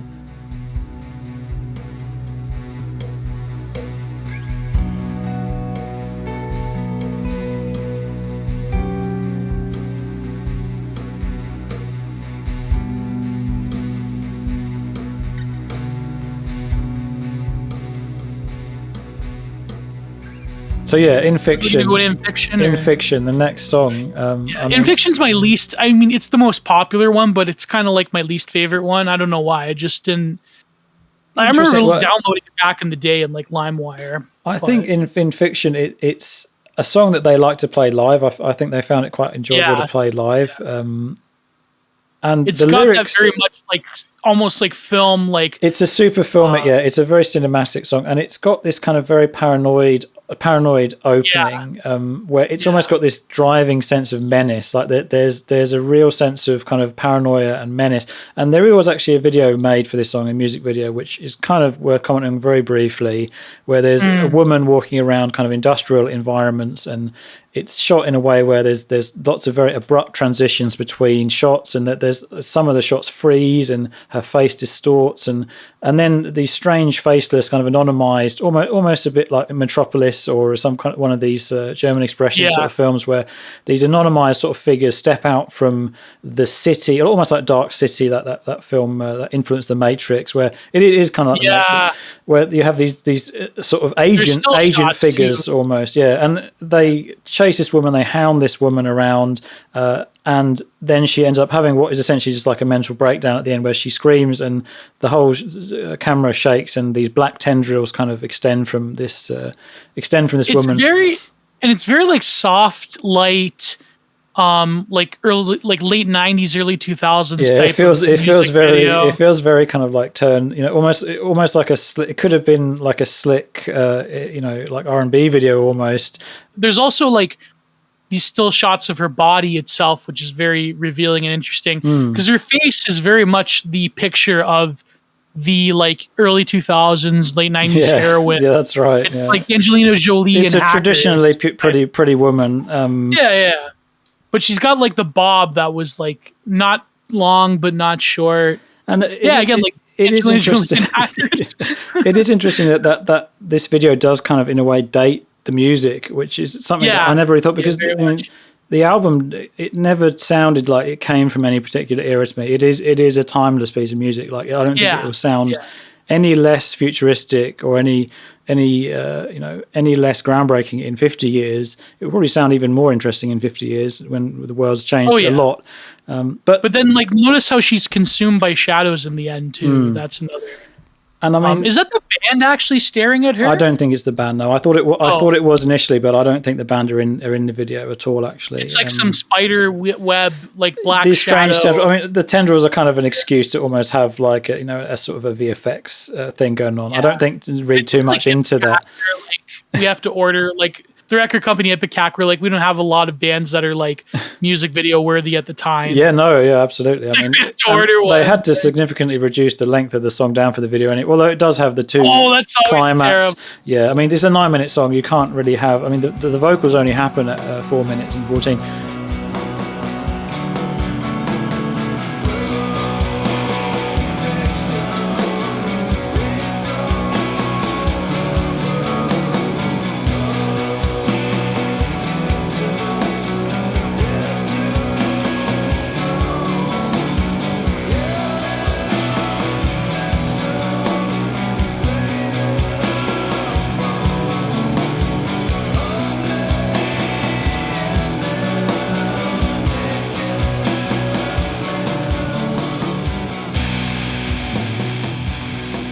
And the lyrics of In Fiction to me are actually some of the more interesting ones on the album, even though they're all very interesting. But this is Turner, to me, it's him directly commenting on sci-fi and on the 20th century. So he's saying, through fiction, we saw the birth of futures yet to come. So Turner here, he's referencing sci-fi, dystopian and utopian futures that were predicted by things like Blade Runner, Snow Crash, Dune, Brave New World, 1984, Foundation series by Asimov, and H.G. Wells and things.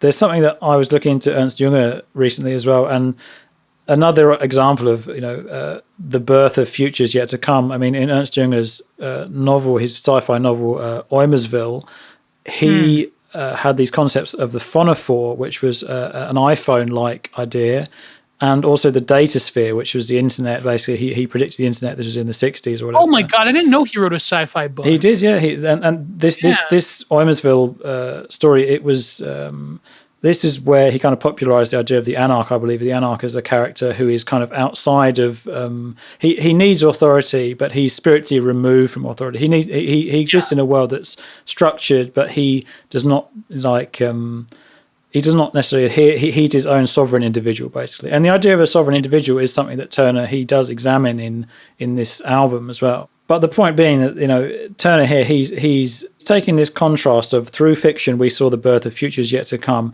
and then he flips it on his head with the next line saying, yet in fiction lay the bones, ugly in their nakedness.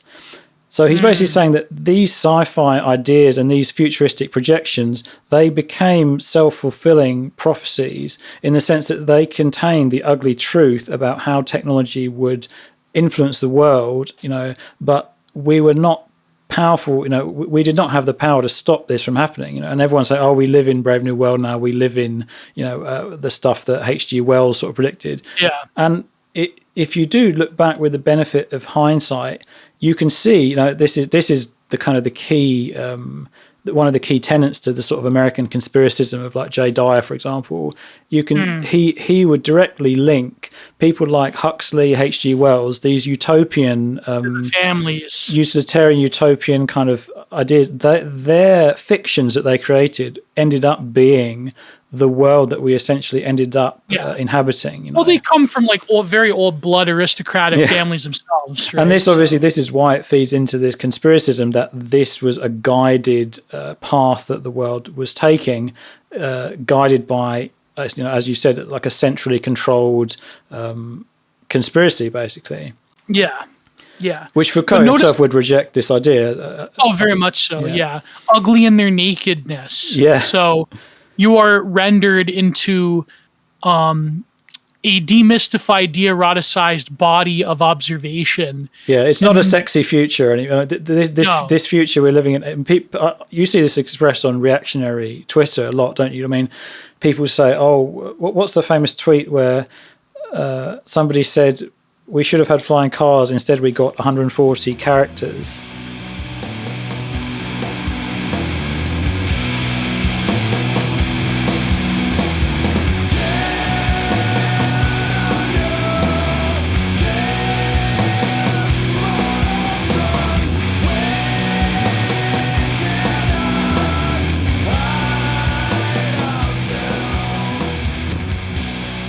So 5 minutes into the song, you get the final line, "Yet under this mortal sun, we cannot hide ourselves." And this is the idea of the sun, exactly where you mentioned earlier, the idea of Aristotle. Was it Plato or Aristotle? Plato. Yeah. So just reiterate again this idea of the sun in a Platonic sense. What is this meaning? So the sun is the So in Plato, in chapter 6, there's a number of metaphors and allegories. So the allegory of cave is what is the main one, but there's other ones that are sort of they feed into the structure of the allegory of the cave in chapter 6. One of them is the dividing line, which is like I exactly forget that, but the metaphor of the sun is to explain the hierarchy of the forms. So the sun is this like the form of the good, because the sun gives illumination to all things, because without the sun, you wouldn't have any source of light. You would not actually see that, the difference between this book and this keyboard and this mug. It's so like it enables you to discern that hierarchy, essentially. Exactly. But here in these lyrics, it's very clever. Yet under this mortal sun, we cannot hide ourselves. So now the sort of omnipotence, the absolute top of what gives us an illumination of the real, is now created by our own hands. It's no longer this eternal, divine, heavenly form created by the gods. The sun itself is mortal. It's a finite thing which is reduced to simply another object in this materialized world. We cannot hide ourselves. So it's like now the sun is this oppressive artifice constructed by human hands that is like mutually reassured in order to oppress us in such a degree that our own oppression constitutes who we are. That's the deepest, most cutting black pill you could ever think of. It's like who you think of as a self is just a product of power. In terms of the idea of this, the choice of the word mortal here is Turner. To me, that's like a conscious choice by Turner. And to me, it kind of evoked this idea that the elites of this world, or the people who instigate these systems, they do see themselves as gods and omnipotent. In a Gnostic sense, as you said earlier. Under this mortal sun, we cannot hide ourselves. We're completely exposed, basically, is the point. That even though all of the fictions, all of the great sci-fi utopianism we had in the 20th century, despite all of that, we still end up with 140 characters and a Soylent milkshake or whatever, and bug burgers. And like VR pornography and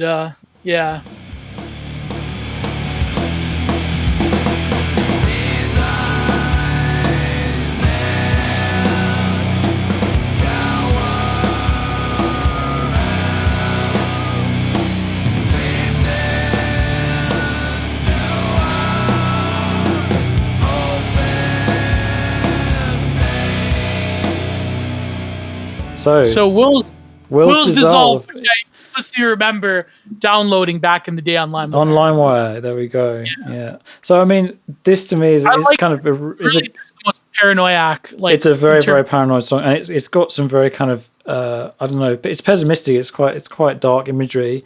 But in terms of lyrics, I mean, so we've got these eyes and tower have seeped into our open veins. It's another biological power imagery, basically. This to me is even Turner's going even more into medicalization, essentially, because I mean we're all very very acquainted by now with the medical tyranny and all sorts of stuff like that. Because even power itself invades the body physically through various medicalized knowledges. Yes. And I mean, people are like you said, the people are probed, injected, maximized cut for open. Utility. Yeah, exactly. And the body becomes almost the canvas upon which power kind of expresses itself. Like you have like people like James Lindsay, that's what they don't understand. That's why they use the term body, because Foucault means it in a very specific way. Unlike these critical race people, he means that the body is the canvas and the site from which power marks itself. That's because why this is a physical, it's an exercise of physical force essentially, and the body is where you're controlled. You know, you can't. Although this is obviously, you know, in contrast to the idea of, you know, Evoler's differentiated man or the anarcho of Junger, for example, where your body may be subject to power, but you're spiritually removed from that.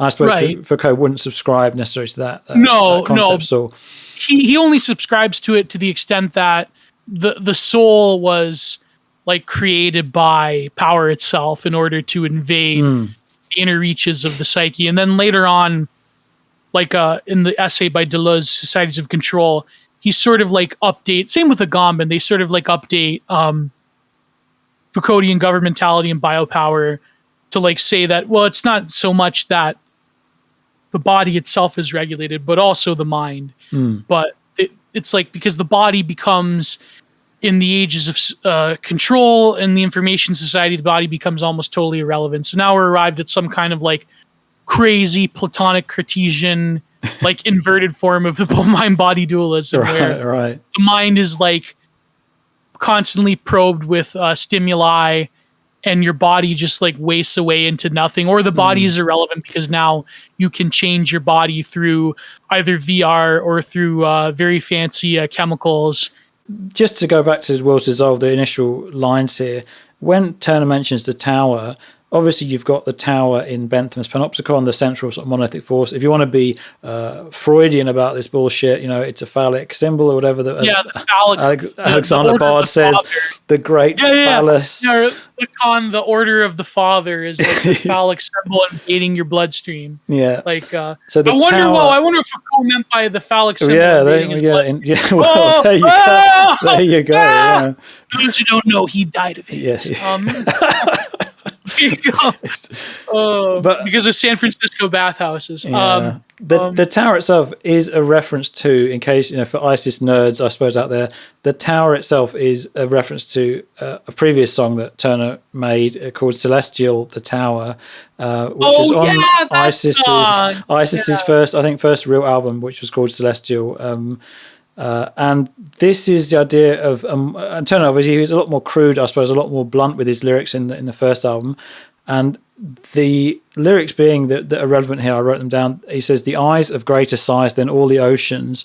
Do you ever get the feeling that you're sinking? I do." So this is talking about a monolithic observer, a kind of a primordial thing again, because it's basically a monolithic oppressive force, this idea of a tower. And there's other references later on as well to Celestial the Tower later on in this song. So he's basically, Turner's referencing his own work here, which is all great artists love to do, and I think that's a really cool thing to do. But again, the lyrics, they evolved so much since then, and I suppose he decided he could say a lot more with fewer words. Very few words, yeah. In reference to these open veins, the body is a subject opened by violence, somatic violation, I wrote down there. Turner evokes images of medical tyranny. The surveillance state has become enmeshed with our very biology. And because we let this in through this idea of, like you said before, about prolonging life for the sake of life. And when he says seeped, I mean, the word seeped is very deliberately chosen there, in my opinion, where he's saying it wasn't pushed in, it seeped in over time, you know, and it was a gradual boiling of the frog kind of thing, where you didn't really notice it until you turn around the next day and you're denied. You can't go into a shop. You can't go to a shop because you haven't had the Fauci ouchie or whatever. The veins being opened, you know, it's like you're laid bare again. You're essentially an autopsy being examined in this kind of dispassionate way. Then the blood is like that sort of connection with life itself.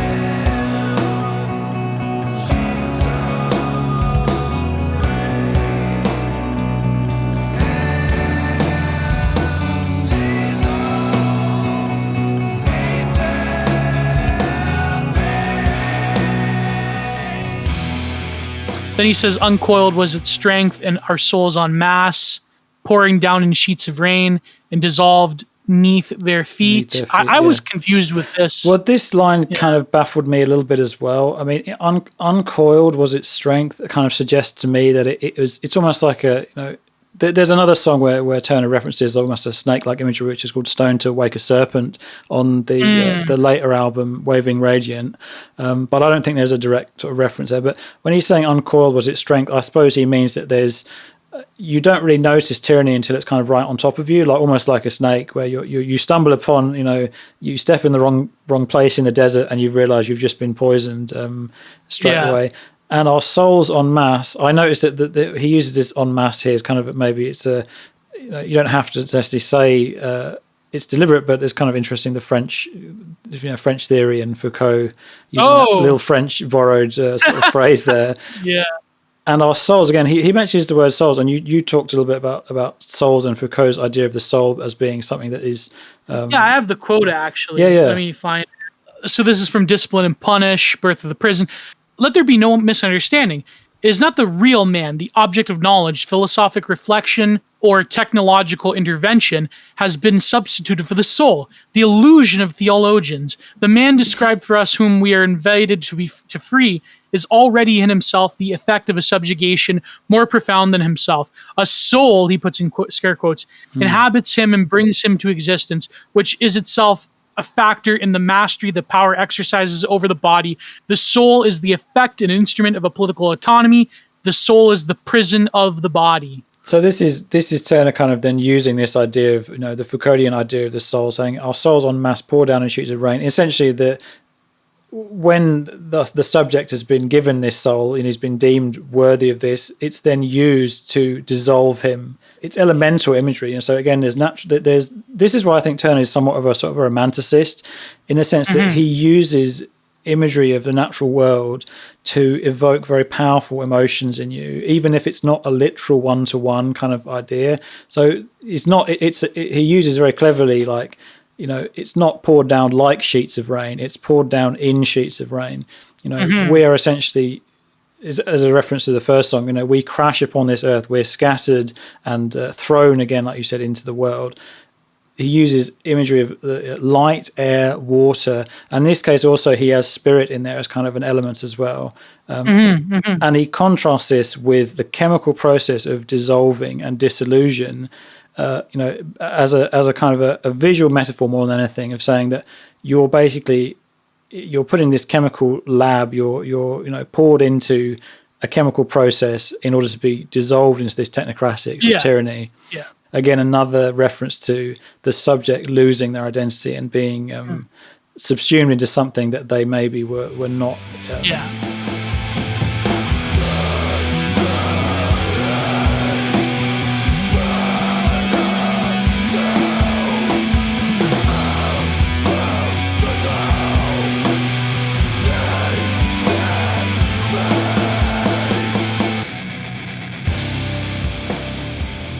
Circling further down, our wills dissolve beneath their feet. It is an idea of a death spiral, like an involution where you're further down. It's not just circling down, it's circling further down. So even further than you've gone before, even worse than the surveillance state was in the 50s and all the horrible experiments they did back then. It's now gotten to the 21st century now. We're going even further down, and to the point where you don't even have the concept that you're a free will or a free thinker anymore. And there's another reference here I've written down to the Tower song that he did, where there's lyrics in this song that say the individual will drifts into space and its signal fills the void. So this is basically, again, Turner's, he's meditating a lot, I think, on how, because he obviously, being a very introspective person, he's probably aware that he is what you might call an anarch, or a person who is intelligent enough to be not necessarily spiritually a part of the part of the world he kind of exists in, but he's also smart enough to realize that he has to live in this world. He can't just be a man of pure intellect. He's a true Sigma in that sense. He's a well, I don't know. I don't know where you'd put Turner on the hierarchy. Obviously, Turner he's a successful he's married. He's I don't know if he's a family man, but he's certainly been married for a while now. And again, it's kind of Turner's meditating, I suppose, on, even though he himself maybe understands that he's got certain intellectual capacities and he understands the complexities of the world that maybe people don't, he still understands that he is as much of an instrument and he's much of a subject as anyone else.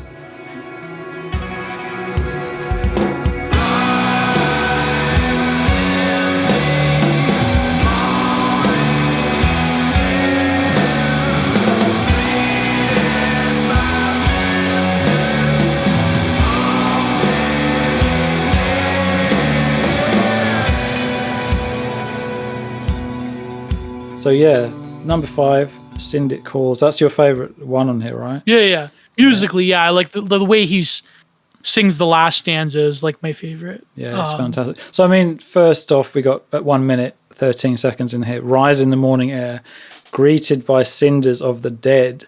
And this is immediately bringing to mind some pretty like heavy apocalyptic imagery. And it also brought to mind to me, upon kind of second look at it, I kind of thought, well, maybe he's talking about the morning after 9/11 here, where there's people who've been literally, I mean, obviously he wasn't, he's not a New Yorker himself, but you would have seen these clouds of dust and seen like people would be literally vaporized, cinders of the dead, people are turning to ash in the air. So it says Turner here evokes a darker apocalyptic imagery, possibly influenced by 9/11, people in vaporized and turned to dust.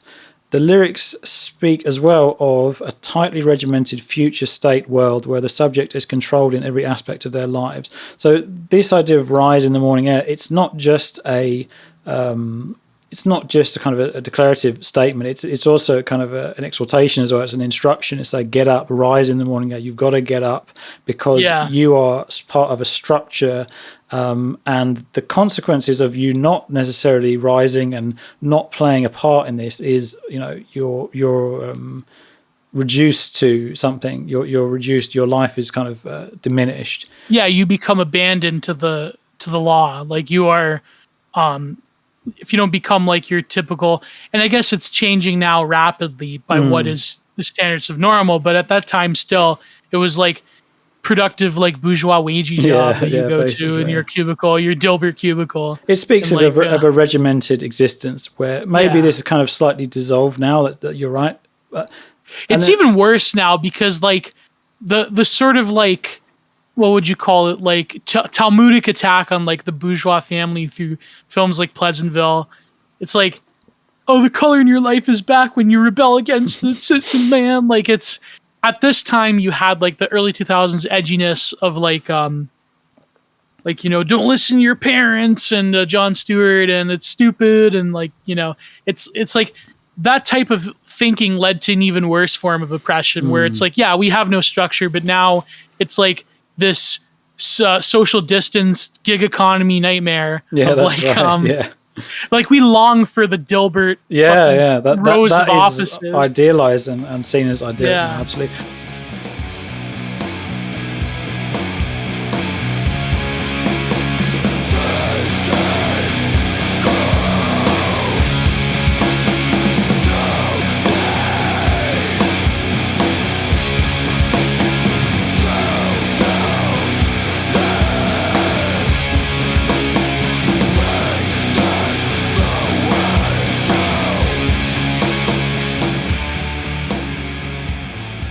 But I mean, this leads on to the next line where Turner says, so Syndic calls your name, show your thin face at the window.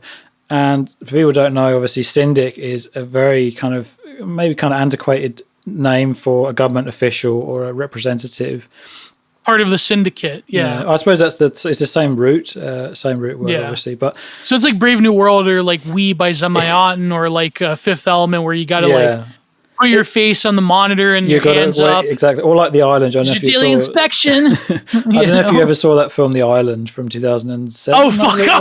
Because it's a fun, quite an interesting film, but obviously that was very derivative of a lot of other sort of similar films. But or like Minority Report. Yeah. So syndic calls your name. So it's Turner here, he's chosen to give this anonymizing and broad kind of definition to give form to this representative of the system. It's not the syndic, it's just syndic. It's just kind of a drone. It says your name again. He's talking to you directly. He's addressing the listener. He's saying you're in your cell, and syndic calls your name. The system is asking for you because it needs to know where you are, and it knows everything about you. It knows your name, so it calls your name. It actually calls you your name. And the reason why names obviously were invented, you've got surnames and everything, because it was far easier for the system to regiment people and to census people, to categorize people, because you couldn't have censuses. And obviously the more throughout history we've added extra data attached to people, obviously surnames being one of the earliest sort of forms of that, and show your thinned face at the window, it kind of evokes to me like this sort of prison roll call where everybody has to get up at a certain time. You've got to show you're in your cell, because we're going to go around and we're going to make sure everyone's still there. And the same is done with like schools and things as well. Prisons are like the schools. No, it reminds me almost the imagery of I believe when this album came out, there were the first like few images of like the prisoners in Abu Ghraib. But also it reminds me of like your thin face at the window. It reminds me of like those glass like cell or like those plexiglass cell rows at like in the 80s at like Long Cash, where they stored all of the IRA members that were like smearing shit in the walls and like doing those hunger protests like Bobby Sands. Hunger strike, exactly. That is very interesting. But of course you're like, they fuckers deserve it. Like, no, I'm kidding. Well, even like in Gitmo, they had like prisoners that went on hunger strikes that they would like fucking force a feeding tube down and shit like that. Like that was like time, like back when like Time magazine was like relevant, right? Like people actually read it. Like I remember even when I was like a kid at my cousin's house, just like thumbing through a Time magazine, it's like, whoa, there's a picture of Abu Ghraib. I mean, like, people were fascinated with that imagery, absolutely, because it was like probably the first time that a lot of people had seen, the atrocity, the inner workings of like how the system kind of extracts what it wants from people and how it deals with people who don't conform. Yeah, because it was weird, because it was such like a fissure of the 90s, what people thought was like the absolute top of like peace and civilization, like the liberal managerial state. Like these things don't happen anymore. Like that was like the last time it happened was in Vietnam, where like still people like the average Joe, until like they went to some archive years later in the library, they didn't have access to like, it was like very much a media thing. But when it came to like seeing tortured prisoners, it was shocking for people to like see like those pictures from Abu Ghraib of like them smiling, and there's a fucking Gatorade bottle I remember the Gatorade bottle that screwed me up, because it was like this modern thing in this very ancient reality of torture and extrajudicial action. But it's like, here you have a cell phone and a Gatorade bottle. It's like, damn. I mean, speaking of a cell phone as well, I mean, this idea of you show your face at the window, I kind of immediately evoked to me these images of people on FaceTime and on Zoom or whatever. It's like when people kind of pretending that they're having a normal one, they're having like a normal relationship. They're like having a normal kind of like life through dating through there. Like you have your girlfriend who's 5,000 miles away or whatever, and you do FaceTime every now and again. And it's basically kind of like, show your face at the window, and pretend you're looking okay, basically. And obviously, these poor kids who have to go to school on Zoom calls and stuff like that. It's incredibly sort of dehumanizing. You're basically, and you're reduced to this face at the window. You're not a person. You're a face at the window. I noticed that Turner, he cleverly used, it's not your thin face at the window, it's your thinned face at the window, implying that this is something that you've been subjected to. This is something that is been done to you. You've been turned into this kind of emaciated shadow of yourself, basically.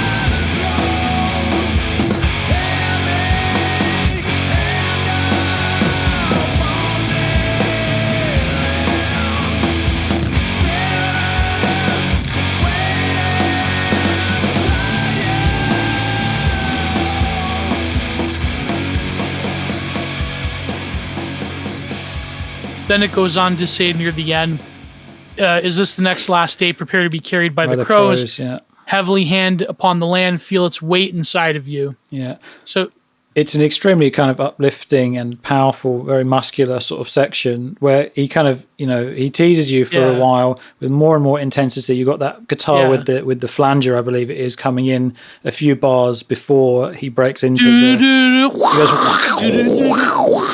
yeah, really. It's really very much like the industrial, like Fear Factory type of, basically the stuff that influenced, I guess you would say, like modern gent or whatever.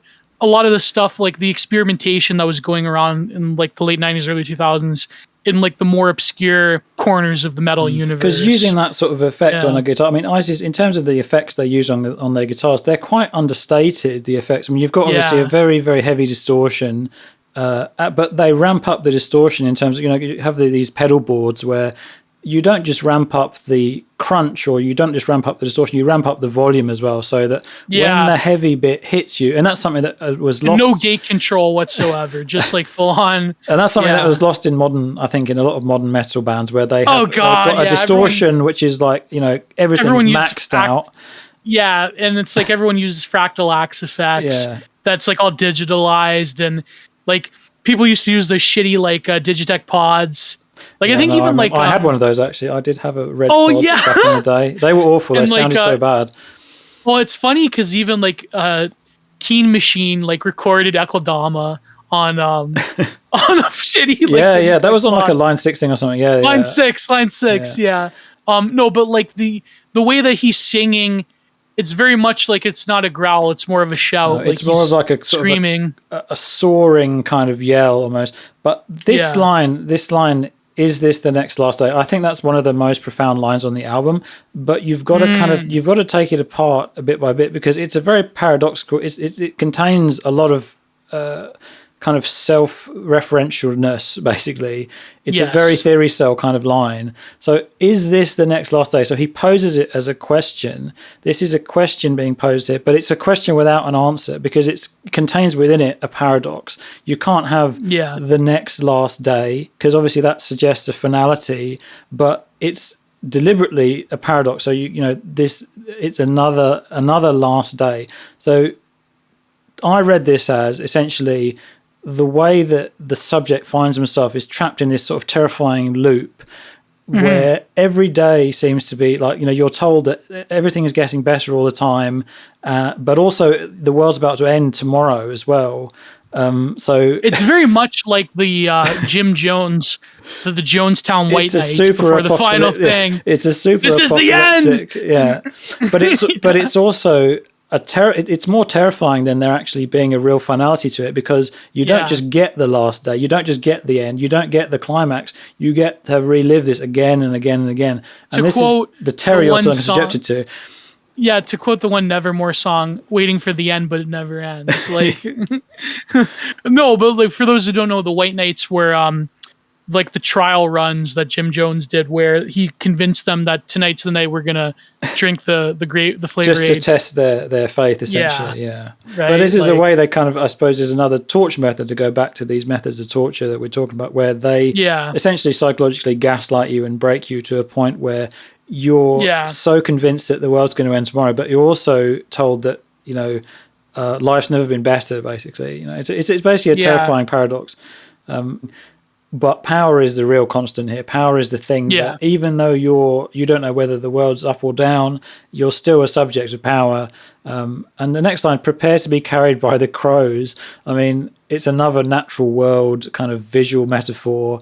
But in the lyrics, in the actual lyrics, I believe that the crows is put in inverted commas. So it's not, Turner himself is actually, I don't quote me, as I'm not certain of this, but every time I see these lyrics represented online, the crows word is put in inverted commas, like he's kind of saying this is a euphemism for something else. But again, to me, it's an imagery of death. It's an image of something macabre. Your carcass basically being picked apart and disposed of, and you're basically just torn into little pieces. Yeah. Heavy hand upon the land, feel its weight inside of you. So that's pretty self-evident. Like that's it's another body. Again, it's another body metaphor. This line as well. A heavy hand upon the land, feel its weight inside you. This is Turner going back to this idea that power has seeped into the veins of the individual from Will's Dissolve. It kind of evokes the album cover to me as well, where you've got these sort of tendrils of roads sort of spreading out, and you're upon the land. You're viewing things from this aerial perspective. You're kind of looming over things. You're not at ground level. You're upon the land, but this also is inside everybody at the same time.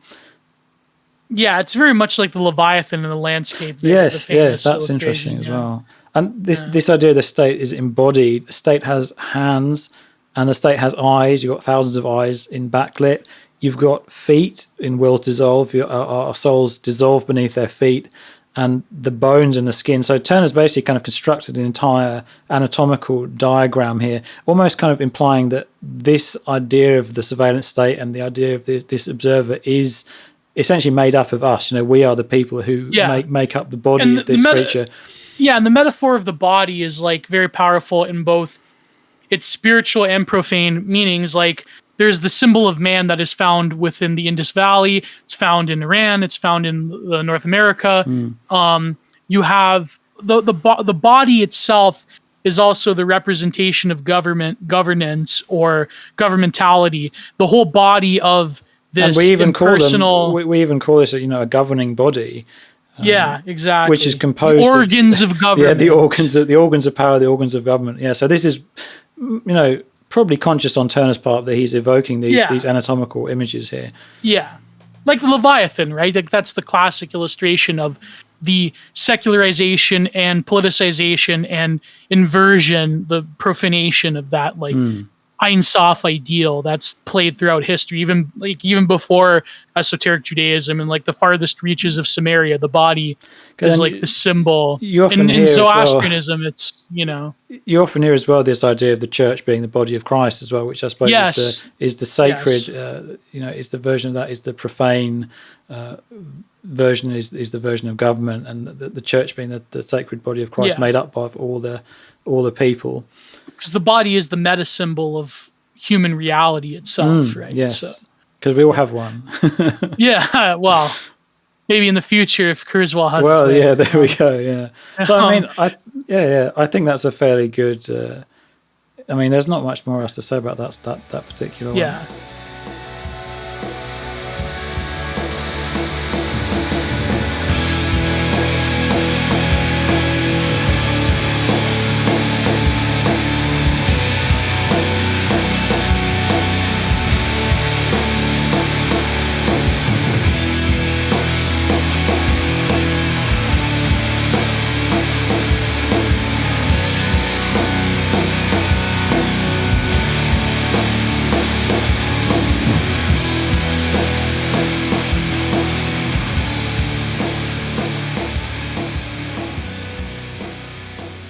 So Altered Course is instrumental. It's a good song. Altered Course. Let's bring out our Anthony Fantano and describe the song. Because the sound of the song. It's a very emotionally beautiful song, in my opinion. It always evoked to me being at sea, and it goes from quite an optimistic beginning. There's a crescendo quite near the beginning where it basically builds up into this quite a joyous kind of crescendo. There was a video on YouTube of this back in 2000, probably 9 or 10. It may be gone by now, but this video had wonderful imagery. It had seals and things, and we would all take drugs and listen to this and watch this video of Altered Course in a like fan music video type stuff. And it was basically edited from. It was edited from pieces of the David Attenborough documentary and stuff, but they edited it in a very kind of in a way where when the waves would crash against the reefs or whatever when Turner's guitars were. Oh wow! Yeah, it was very powerfully done, but I don't think that's even on YouTube anymore. That video, I think it may have been. Yeah, I'm trying to find it now. I can't. They purged so many things. They purged so many fucking things. So many things have been lost. Yeah, it sucks, man. But so many wrestling videos I remember like that. Like they're gone. But just quickly, so this instrumental actually has Justin Chancellor from Tool, and I don't really know exactly what. Justin Chancellor, he's a bass player, so I presume he plays bass on this tune. Yeah, I think he does like some of the lead parts. And he does weird sounds on this as well. Yeah, you're right. There's weird kind of reverse guitar sounds and strange kind of, especially in the part where it basically devolves down into this kind of quite paranoid. And I'd say I wrote it down here. So you've got Aaron Harris, the drummer. He's got this very sort of metronomic style of drumming. It's almost like krautrock kind of slowed down. In the sense that it feels quite like he's just keeping time, but he's within that, he's also doing a lot of driving the song forward. He's kind of like the rudder of the song.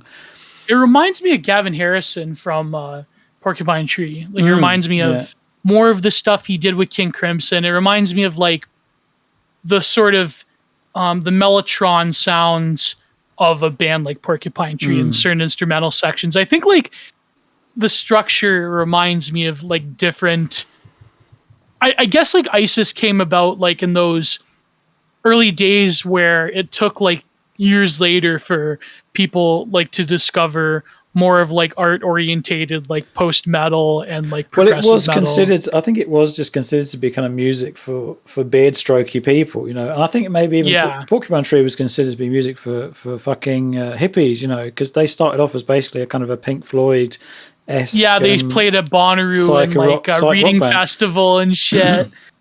I would say like the proto metal hipster pretty much like was into this type of music. But I mean, Altered Course, the instrumental, it does kind of give you a needed sort of break almost from the it's to me it always stood out as quite a very different song. And even in the Pitchfork review of Panopticon, they actually do single out Altered Course as like a very, very good song.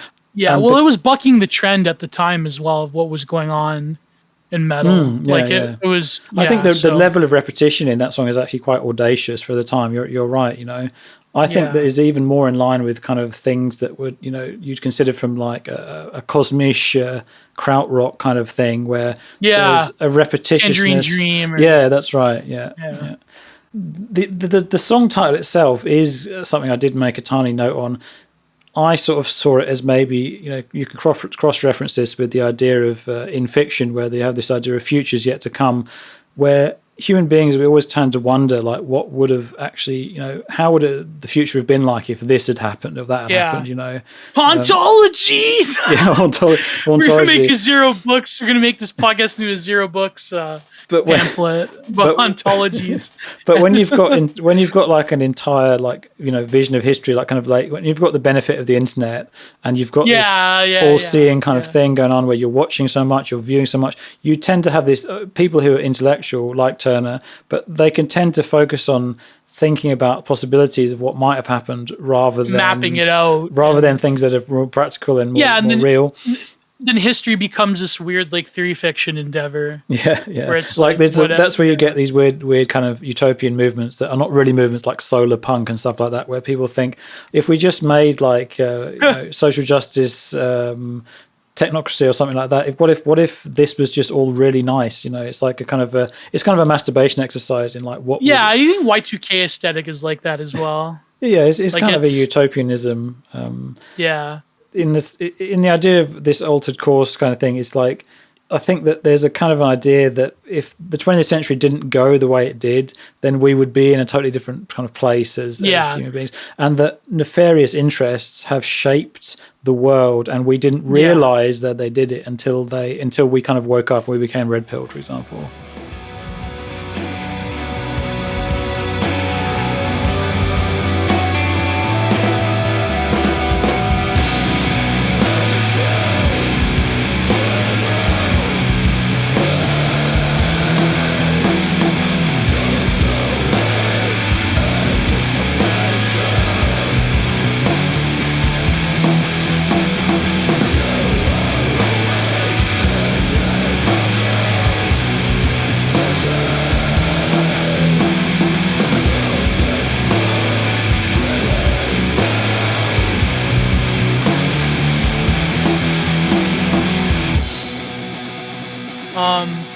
So the last song. Anyway, last song, and this is like speaking of biopolitical the control. Big bonanza. This is obviously big one, the most the prescient. final payoff.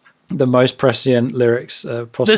This is the main event on the card. This is the World Heavyweight Championship being fought over here. So that's right. But I mean, we have said a lot of what we kind of already know. There's no need to necessarily go over things. But to me, this one is where the last song is where Turner really throws back the curtain almost and does do something very honest almost, where he says, well, these people are demonic, they are evil people. And I mean, there's the whole thing surrounding the Travis Scott thing we've had recently, where people is arguing over like, dark energy and demonic energy, and obviously if you're a Christian, you frame it in a Christian way, and there's a tendency for people who are very, very zealous or very, very reactionary kind of Christians to maybe blame everything on some kind of demonic force, in the same way that these post-leftists, they blame everything on maybe economic conditions.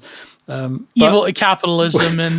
But we're trying to deal with nuance here. So in terms of the... In terms of Grinning Mouths, magistrates dream of plague, tongues loll in anticipation. So obviously, it's so easy to read into this.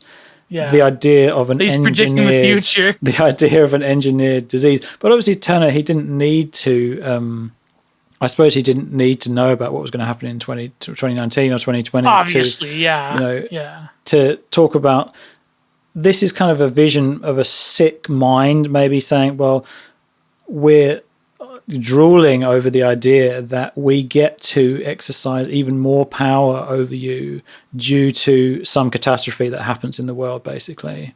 But the power of bios itself, that's and that's why that's why the word plague, I suppose, is used there, because it's kind of like a crowning point of all these different references to the body, where a plague is something that obviously affects is a somatic defilement, I suppose, to use a deathcore phrase. So then tongues loll in anticipation. Yeah, so there's almost this kind of like sexual imagery here. Yeah. Grinning mouths. You are awake. You're awake in their dark visions. Darker visions. It reminds me of my favorite Alex Jones quote ever. He said, "You are going to live in their black sunshine, a hellraiser hell. You will see paradise in their eyes." And it's like that.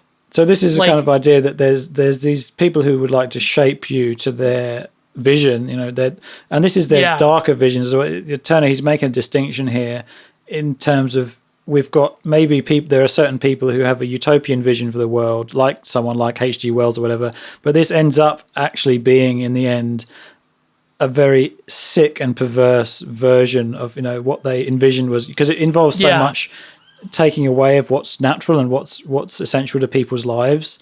It very much is like the cartoonish villain image of which this is why I think it's a psyop, because he's too influenced by what a normal child cape shit understanding of a villain is, of Klaus Schwab with his robes, it's saying you're gonna own nothing and that's a great imagery, actually. It's because this idea of magistrate, he looks like Dr. Doom. Who was that guy from the robot detective? Inspector Gadget or something. Inspector Gadget, I am Klaus Schwab. That was. Yeah, you're right. I mean, we do have these kind of cartoonish administrators who are so openly evil, and everything they say is kind of looked at with this horror. They're almost part of the Yeah, they're almost a part of the psyop because they're too cartoonish to be real. Yeah, exactly. It gives people such fuel, but then gives the conspirators such fuel. I suppose this does reference to the earlier line where Turner talks about in the very first song, when he references the idea of resistance would be bought. I mean, when you have someone who is such a demonic, openly evil thing, this obviously naturally invites the idea of resistance. And this song in general, I think, is about Turner kind of bringing the album full circle. And he starts talking about everything. Every concept in the album is kind of revisited maybe in microcosm in this song. So, I mean, drool slips from Grinning Mouths. You've got these, again, is another part of the body, is another visual idea of something anatomical. And it's the face. We're looking at the face of the system, but the system is removed. You've got eyes somewhere, you've got a mouth somewhere, you've got hands, but they're not connected in any kind of way, and that makes it very scary. That makes it very scary. Exactly, they're deterritorialized. They have no they connect to each other, but they're disparate parts that are reaching in different like zones and regions at the same time. And I suppose that gives it a very much a body horror kind of feel, where you've got a disembodied part here, a disembodied part there, but you know that they're all part of something that is essentially malevolent, you know.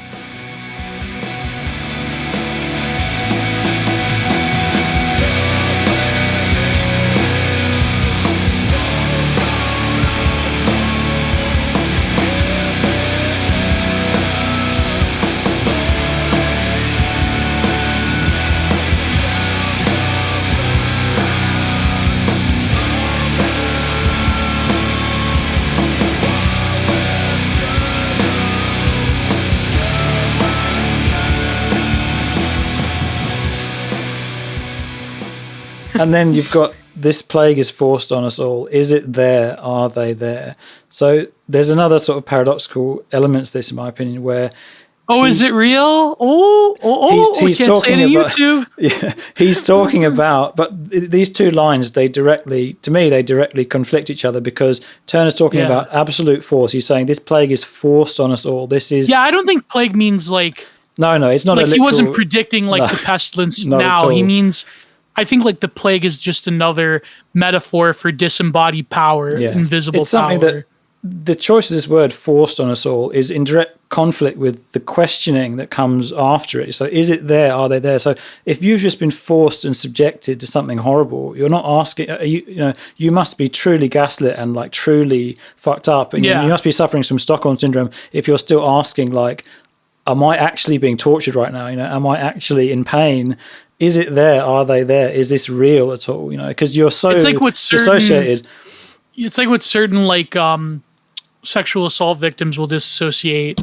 Like they'll think it's something else or it's not real. Like I remember, speaking of like French, like post-structuralism, existentialism, like the one writer that they all worship, like especially Sartre, who is this prisoner who is in Algeria, and he was like repeatedly like cheek busted, you know, like Oz, Vern Schillinger style. Right. And so he talked about how he would disassociate, but he would invert his punk prison Prague sexual violation.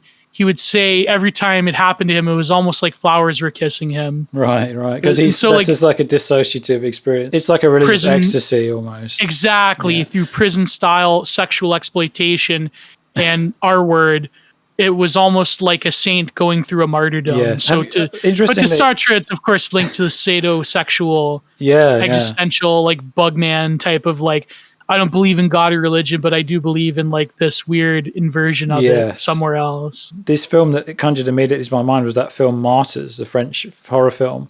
Martyrs! Which is essentially about the idea. Is about the idea of having a religious, you know, of trying to almost like scientifically analyze like the nature of ecstatic experiences and like basically create martyrs who have experience of the transcendent. Is a very sick, very horrible film. Obviously made by the French. Yeah, it's a gore porn, torture porn sort of film. Was it who directed it? Was it some sick French bastard? Yeah, not Godard. Apparently Pascal Longuier. Oh, he directed another sick fuck film. I forget. Like well, he has like these French guys are all sick as fuck. They say that I wanted to watch the more recent No Way film, Love. I think it's terrible. They said that was good. No, it's awful. Oh, it was? No, I hate all. I really don't like. It was still with cam girls and fucking. It's abysmal. I mean, the only film that's good by him is Enter the Void, and that is a really good. Although the first films he did were not bad as well. Why didn't you like Love though? Was it just too tacky? It's too tacky. It's too porny. It's like it's turned into like too much of a porno kind of like. Almost French. like Nymphomaniac. I don't like it at all. No, Von Trier, I find him like hard to watch as well. Honestly, although some stuff is great by him, but. Oh, Antichrist especially. I don't like the nihilism these French guys have like intrinsic in there. Like there's this kind of just this like snarky, like existentialist kind of nihilism just intrinsic to these films. Yeah, and it's always related to sexuality as well. Like sex is gross nihilistic act of like submission. Yeah. Like that's like even Godard had like borderline cheese pizza type of They love they push the boundaries for the sake of pushing the boundaries. But that is interesting, this idea of this you're in a state of almost religious ecstasy because you've been so subjected to like torture and like horrible things, and sexual humiliation and violation. And this brings us obviously to 643 here, where he says, "Shouts of fact abound, but whispers of truth burn through." You can't do your research, experts. That's exactly what I wrote down as well. Exactly what I wrote down. I said, so Turner's again, he's using again this technique of paradox, where it's like shouts of fact abound. You know, so we're saturated with people saying this is the truth. This is absolutely the truth. This is, you have to wash your hands, even though that's bullshit. You have to do this. You have to do it as like the one poster I remember in my article I wrote, which hasn't come out yet. Where in your neck of the woods, it's not like save our like precious, special, angelic healthcare workers of those evil, terrible anti-sacrament people are harassing. It said save the NHS. It's like this impersonal. So you have to save the institution, not the people in it.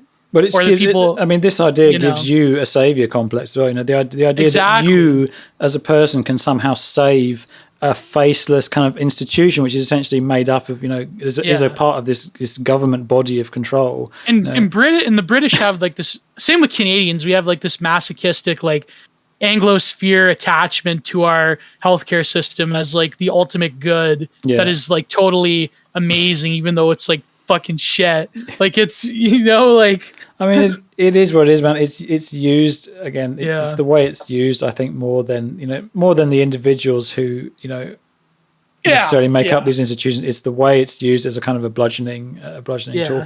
But there's this quote I wanted to talk about by Giorgio Agamben. Now, keep in mind that I don't think, like, again, the interpretation is that I think Turner is like talking about power. It's not like necessarily a biomedical thing. But let's just to give it some like context. This is from Where Are We Now? The Epidemic as Politics by Giorgio Agamben. So this is all of his blog posts throughout last year and this year. It's called Medicine as Religion, this blog post. If until now, this cultic practice was like every other liturgy, episodic and limited in time, the unexpected phenomenon which are at present witnessing has become permanent and ubiquitous. The cultic practice no longer concerns taking medications, being visited by a doctor, or undergoing surgery. So again, those functions where Foucault talked about how the birth of the clinic and the birth of the prison arose together in the medieval infirmaries, how they had different functions and different floors to sort of isolate plague victims from other type of illnesses. The cultic practice is no longer concerned taking medications, being visited by doctors, undergoing surgery. Rather, the entire life of human beings must become, at every instance, the site of an uninterrupted cultic celebration. The enemy, the virus, is omnipresent and must be fought constantly and ceaselessly. The Christian religion knew such totalitarian tendencies as well, but they pertained only to some individuals, monks in particular, ascetics, desert fathers, who choose to entrust their whole existence to the principle of praying without ceasing. Medicine as religion embraces the Pauline percept and at the same time reverses it. Whereas monks gathered in monasteries in order to pray together, the cult must now be practiced no less assiduously, but with its devotees also remaining separate and at a distance from one another. And I would also add that it's an inversion because unlike the Pauline monks, it is no longer about the praying ceaselessly to achieve a more pristine afterlife with the Lord. Now it is to sustain life on this earth. So it's very much a like secular Gnostic type. That's a Gnostic thing, absolutely. Yeah. But boy. But I mean, in terms of this line here as well, you've got whispers of truth burn through as well. And this is another way that Turner, he's kind of making this, it's a paradoxical thing. and this is something he'd explore later on In the Absence of Truth, obviously the later album, the album that came after this. This idea that the quiet and the subtle ways that people tell each other the truth is maybe kind of an optimistic statement here by Turner, in a sense. I mean, I think he is essentially an optimist, and he does believe that despite all of the things that we've been discussing, despite all of these structures, all these systems, the human spirit is still something that is indomitable. As cheesy as that sounds, there's still something essential, even in this hellscape or whatever. Well, even like Foucault near the end, in the History of Sexuality, Volume 2, he talked about the care of the self, where he went back to the Greeks and he took the concept of parrhesia, or truth-telling, as a way of like resisting power on a deeper, like more individual existential level. Like that could be another, like, but whispers of truth. Like you can't tell truth on like a large scale, but you can have resistances to the narrative that like seep through over time.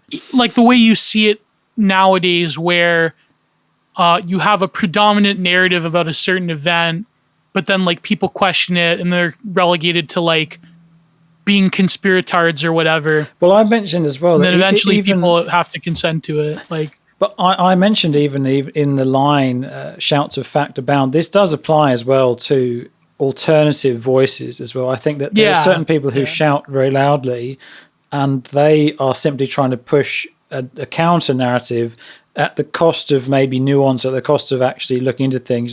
Even when you're talking about the Backstreet Boys World Tour or whatever, there are certain people who are very invested.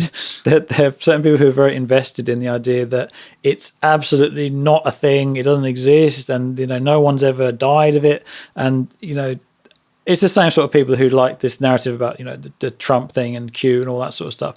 These are people who are incredibly loud, they're incredibly obnoxious, and they are not whispering at all. They're not interested in whispering, and therefore their truth is not, or their shouts of fact, they're not very they're just as gross. They're just as gross and repugnant as the system's kind of own propaganda.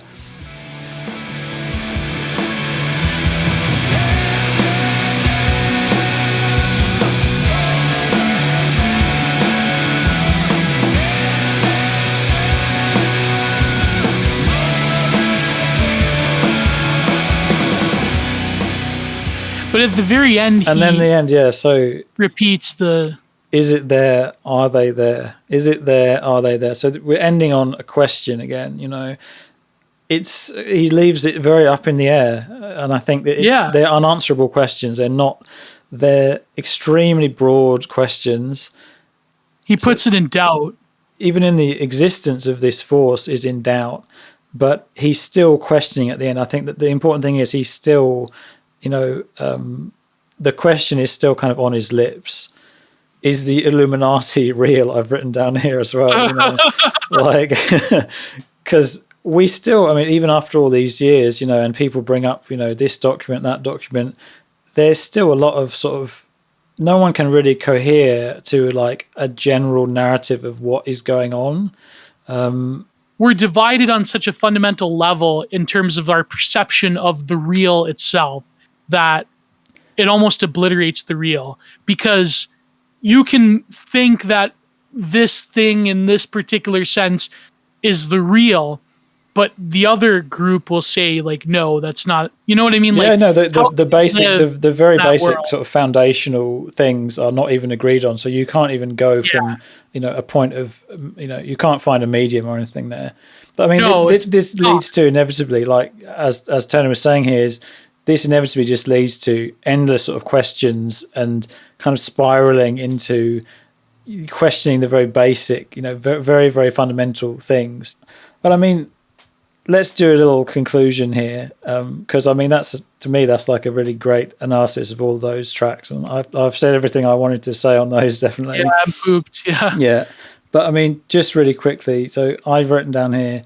So why has Panopticon managed to become even more relevant as an album? And I think that's fairly obvious. Just asking that question, it's because everything that Turner was kind of commenting on, both internally. He's talking from a personal perspective and from a societal perspective, it's all amplified tremendously since he wrote this record, and the trend, he was, he was ahead of the curve in so many ways, and prescient in ways he maybe didn't understand, but also he fundamentally understood the trajectory of the arc of history, where it was kind of going.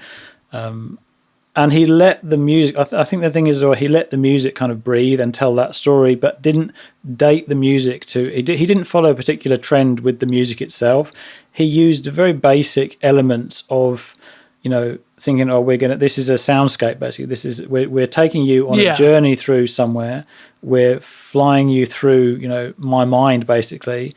And it's an internalizing, it's not commenting on something that's really happening in the external world. It's something that's happening in the hearts of people all the time, and that's why it remains, I think, relevant to me particularly. Yeah, it's not dated. It's not like in a particular socio-political instantiation the way that other albums at the time were. Like, it's very much can be applied from here to 50 years from now, maybe. And I think he's very clever in a sense as well, that he doesn't mention, particular things that date the context of the record at all. He doesn't talk about anything in specifics. He's because that's the thing about true poetry, I suppose, is where you can talk about something in these very broad terms, but they're specific enough that they evoke like really powerful things as well. Like this, like he ties the album together in a thematic way where there's references to his own music, there's references to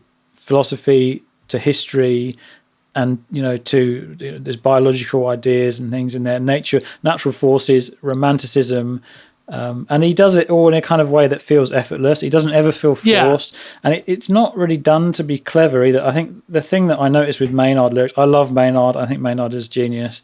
But let's face it, the lyrics are very clever. They're extremely very clever. Yeah, I'm not knocking Maynard at all. But I mean, obviously Turner's lyrics, we can explore In the Absence of Truth at some point as well.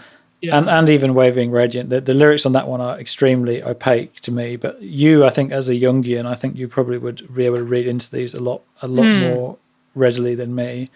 One of my favorites is Garden of Light. That's like Garden of Light is probably the greatest metal song ever. In my opinion, it's the best metal song ever written. But that's just my opinion, man. Man, why did they break up though? That could be an interesting. So I looked up stuff about ISIS disbanding or whatever, and it's not really anything malicious at all. It's just simply said like that.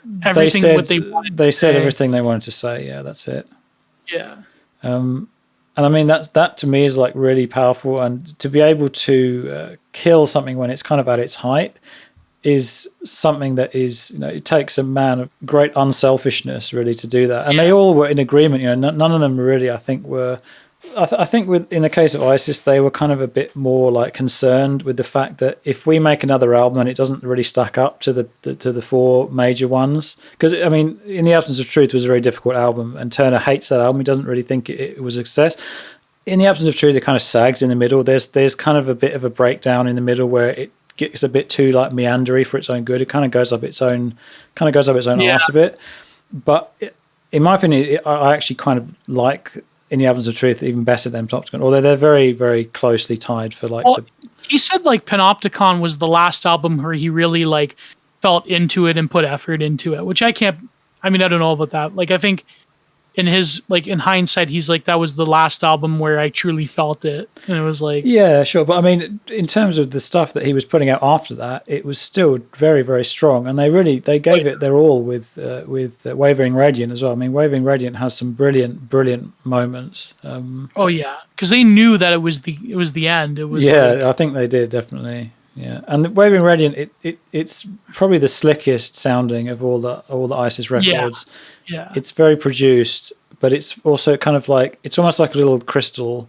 It's like a really nice little crystal that kind of glows in the dark. And that came out in 2011.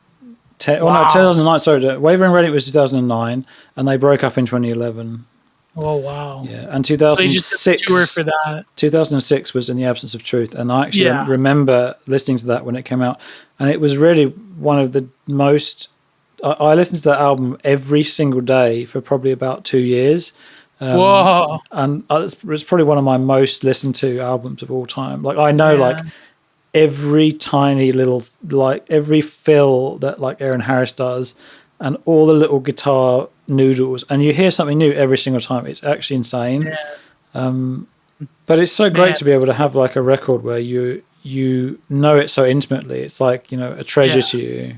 I think nowadays maybe people don't necessarily have so much of it. You know, 'cause, I mean, I don't think like I've heard that people don't really listen to albums even. Yeah, do people? Days. Yeah, do they even listen to albums? Like maybe like metalheads do, but like not. I think if you buy like a cassette or something, you know, there are metal people of our generation who are, you know, they're very wedded to the idea of the album. The album as a digestible, like cohesive unit.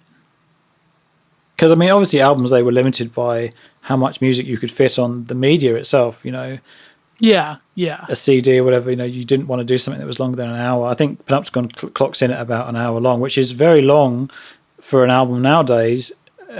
But it doesn't feel long at all. It feels like you're just kind of going from one place. But because Panopticon, I suppose, it makes its statements in quite a glacial way. You've got to wait for maybe 3 minutes for something to really occur in a lot of the tracks. Just final like thoughts. Tell me, like, what do you think is the kind of, I don't know, the musical legacy of ISIS, and particularly this record? I think like ISIS stays true to a lot of the problem with metal nowadays is it's either like snarky, like Reddit ironic LARP of like older stuff, or it's like trying to be very like conscious and correct, like experimentation that sort of goes nowhere because it's very dedicated to instrument. Exactly, it's very dedicated to getting good at your instrument, being super proficient, and like showing off your chops. Basically, I understand that as well. Even deathcore has kind of devolved into that. Deathcore, like if you look at the newer bands, like there are some good ones, but then a lot of them are just like trying to LARP, like I don't know, 90s like Florida death metal, or like same old like thrash revival stuff. Like in all these cases, it's the focus on the sound, which is the thing that kind of drives, you know, a lot of bands nowadays. Whereas with ISIS, lyrics are almost irrelevant nowadays. It was never the focus on the sound. I mean, the sound kind of grew out of them being a band and, you know, having this desire to like sort of jam together. They did a lot of jams, but it's always, I think ISIS is propped up by a very strong intellectual and philosophical core, in the sense that they don't make music to make music. That they made music to. It sounds corny to say to make a statement, but it's more like telling a story or kind of almost continuing a myth. Yeah, it's about I don't know. There's essentially a metaphysical reason for making the music. It's not, and your place within that is almost irrelevant because you're just furthering something that is above yourself. Whereas, like, you know, bands that like they'll do the same thing like over and over again after a huge period of time, and it's like just phoning it in. Well, they're trapped in that kind of industry cycle as well. I mean, unfortunately, you're very much beholden to fans, and having fans is kind of a thing that I don't think really sat very well with Aaron Turner particularly, and, you know, even with the rest of the members of the band, where there's always that expectation of what are they going to do next? Is it going to be heavier? Is it going to be more progressive? Is it going to be more crazy? You know, and they managed to completely, I think, avoid bowing to any kind of expectation because they kept that intellectual rudder steady. There are certain people that can do that very well, that they can defy expectations. They're given space by their own fans to do so. But there are other, like, especially in metal, there's bands that don't, like, their fans expect a certain thing and that's it. Like, if you don't deliver, then it's like, even just like a modicum slightly different, if you don't deliver it, then it's like, that's it, you're done. Yeah, there's a lot of that very, what would you call it, kind of, I don't know, it's like orthodoxy, doctrinaire. Yeah, there's a kind of doctrinaire thing where it's like you got to, I don't know, you're selling out if you have clean vocals, or you're selling out if you know, your guitars get less heavier on the next album or something like that. another great thing about ISIS is they understood that you have to have the dynamics. You can't have it be balls to the wall at all times. Yeah, or else not everything is a technical exercise. It's an exercise in contrast. It's an exercise in patience and expecting. I think that the good thing about ISIS is they didn't expect their audience. They didn't spoon feed their audience. They didn't basically think you're just a bunch of troglodytes. Here's a flashy riff. We're gonna show you off our chops or whatever. It's like no, you have to work to actually. You got to do the work, as they say, to it's actually like enjoy the music. Like the same shit. That's why they retired, because they literally it's the same album since like Disciple. Like it's the same. If you're going to be reductionist and be rude, I mean, Slayer is pretty much like based on a gimmick. It's it's a very reductionist way of putting it, obviously. But like, obviously, there's great things about Slayer. Slayer pioneers, because you've got to respect people who are pioneers. But gotta respect. You can be pioneers in your genre without necessarily becoming like a caricature of yourself, in the same way that Metallica kind of have, and all these bands. Even like in the more like upper echelon of technical driven music, like Dream Theater, I think is like a band that has like basically become a parody of itself. It's, you know what I mean? Like it's. I get a very bad energy from Dream Theater. I mean, honestly, I've really tried to listen to a lot of Dream Theater, and I really quite enjoyed the Scenes from a Memory album, I think it was. But it gets very, very tiring to listen to, and quite like, I don't know, man. It's not my personality. It's not my thing at all. I used to be a huge Dream Theater fan, but I think like as soon as Mike Portnoy left, it was like, oh yeah, no, he was heart of the soul. Yeah, he was the soul, absolutely 100%. And that's interesting as well about ISIS. I mean, they never had a lineup change, and this is part of the reason why they, I think, were so true to their sound, because they weren't trying to like. Everyone was on board with the overall intellectual project of ISIS, and that's kind of why. And I think that's partly why Gojira is so successful as well, because they've had, I don't know if they had hardly any lineup changes. The only band that can have like constant lineup changes and still sound like unique, or like use that to their advantage, where each album sounds different, I think would be like Megadeth. That would be like the only example. Well, I mean, when there's like a singular kind of genius, I think, involved in a band, like Mustaine or whatever, he can have any fucker out there, I think, playing. And I think, well, like that's. But I think like Mustaine, he was good at picking people that could counteract his energy, but that only worked for so long. Like Marty Friedman is like the best example. But then after a while, it got too suffocating for him, and like he had to piece it, because I mean, let's face it, Dave Mustaine's kind of like a control freak. I mean, that's like obvious. Like, but that's another interesting about ISIS too. I mean, in the sense that none of them really seem to be interested in control or interested in, I mean, people like they like Aaron Turner is obviously like the face, but like it's not like the one. Like that's another thing with modern metal too, is like you have bands that are like, there's too many people, maybe because they grew up listening to Slipknot, or like you have like the one genius that does everything around a bunch of studio guys, like the Keane Machine. Yeah. From the faceless Michael Keane. Like that's like, or like, I mean, I don't know. It seems like a lot of bands are transitioning to that. Maybe it's because of the nature of various like music industry technology that allows them to do it. It's just hard, I think, nowadays for five guys to get together and really click on that level. I think honestly that is something that just, I'm not trying to sound like a boomer here or anything, but really like it obviously happens, people form a band and stuff, but I don't think there's a level of jamming or whatever where people would kind of really like learn to live with other people's musical ideas and integrate that into their, because everyone's an island unto themselves nowadays. You can produce your whole album in your bedroom. Yeah, because like that idea of like, I particularly hate them. I think they're Reddit. I never liked their music except for a few songs. But you have like fucking Periphery, where it's like, oh, every guy in a band can make their own song and their own album. It's like, let's get them together. And it's like, it's basically the super group is like there from the start. It's just totally suffocating. It's completely suffocating. Honestly, there's too many egos clashing, and there's people like trying to show. It's basically people trying to show off. Exactly, and in the end, the music doesn't really matter anymore because the lyrics don't matter. It's all goofy nonsense. Yeah, it's like it's because they're not really necessarily, I think, willing to I mean, Meshuggah is a really wonderful example where the entire band works as a wonderful unit. Everybody does their thing. I mean, Frederick Thorndal, he shows off in his weird ways with his weird scales on his lead playing. Like I when he's given his own, like if you listen to his album So Nigher Within, like, yes, he's a you know what I mean? Like, masterpiece.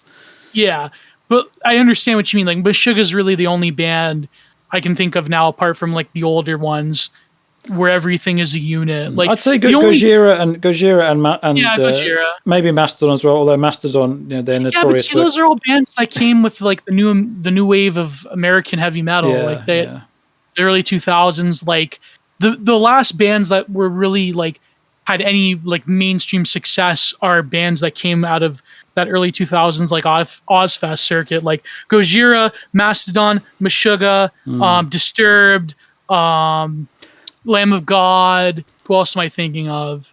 Like, you know what I mean? Like what they consider that like core wave of. I suppose that I got to consider this as like showing my age here, though, because I know that there is like stuff that's out there that is really, really good, and it is there are guys rocking together, and I'm very open to people showing it to me, and I don't know, but the Zoomers, I think, like, I had that tweet. Remember, it is a different paradigm. I think making music. Like, are they going to live in an age without guitar solos? There's a constant desire to kind of have something that's like secure, and like people are really scared of the idea that like Metallica one day are going to stop like fucking playing or something, because there isn't really another. There's not really something. Is there another like Korn? Well, I mean, something like Korn, I guess, would be at that level. Maybe. Yeah, I mean, people are afraid that one day people like Korn are going to pack it in and stuff like that. And Rammstein, again, they're another one of those bands which has kind of become an institution basically. And I mean, you would never, to come back to ISIS again, you were never going to see that with ISIS at all. They were not never. It's like it's like Tarkovsky films, like having really long intros. It's like it's totally like normie unfriendly. Yeah, it's never. You're never gonna hear like Holy Tears or Threshold of Transformation on the fucking radio. No. On the butt rock stations, nothing but rock. And the way you can hear Disturbed on the butt rock stations. But in that way, I think it's interesting that ISIS, they managed to retain a kind of like purity and a kind of integrity just through that. It's not even intentional, really. I think it's just that kind of that intellectual core, that intellectual component of it made for a natural kind of elitism. Definitely. It wasn't even like consciously gate-kept. It was just the nature of the music itself. Like gate-kept you from a huge audience. Like. Yeah. In the same way, I think that maybe people, this discussion that we just had, I think is a brilliant discussion, but it's not going to be understood by, I think very few people will probably understand it. But I appreciate, greatly just even the ability to be able to talk about these in such depth. Because I mean, the very fact that someone made music that you can discuss for 3 hours and go into all these kind of intellectual components of it, and there's it still has these tremendous societal weight, and not only political implications and relevancy, societal relevancy, but it's also got this huge emotional aspect for me, where it's very personal to me. It's got a very it's moving music. That's the thing, and I think that I don't know necessarily if this applies to you. I don't know if that's your if it's something that has that for you, but for me personally, it's always been like probably some of the most like emotional music in the world, just because of the the scope and the way it kind of evoked this very elemental power, and as we sometimes do mention on Twitter and stuff, the way that masculine aggression is kind of allowed to be filtered today in this age, where there's a lot of pathologizing of masculinity and pathologizing of the rude parts of masculinity. The people are not allowed to be angry and things like this, but within the confines of this kind of, not necessarily the confines, but within the structure of this musical kind of, I don't know, this framework, you're allowed to express like some of the deepest emotions that a man's like ever felt. Really truly like heroic stuff and stuff that touches your core, and it's stuff that lives with you, it grows with you, and I'm still going to be finding myself like breaking down emotionally to this music in 20 years from now, probably even more so than now. I think it would be very interesting in the future if we did maybe start to explore, if you're willing to, maybe, I think interesting things like, because look at the In the Absence of Truth and Wavering Radiant lyrics as well. If you're, willing to do like a deep dive into that. In the Absence of Truth, it's very much it's even more ambiguous than Panopticon. And it's got a lot of kind of quite obscure, the songs are not really a unified thing. They're all kind of based around the idea of truth and the idea of, what happens when truth breaks down and truth is questioned. But they're not really a coherent statement on a thing that's happening. And that makes it kind of a bit more hard to analyze, but maybe more interesting as well. And also Agalok as well. I'd love to do something talking about and Agalok, then maybe particularly do the mantle. Oh, yeah, the mantle. Yeah. But anyway, man, it's seriously, I greatly enjoyed talking about Panopticon and the music of Isis, and so I hope everyone else enjoys it as well, because this is for people to listen to. And, all right. So as always, God bless and goodbye. Goodbye.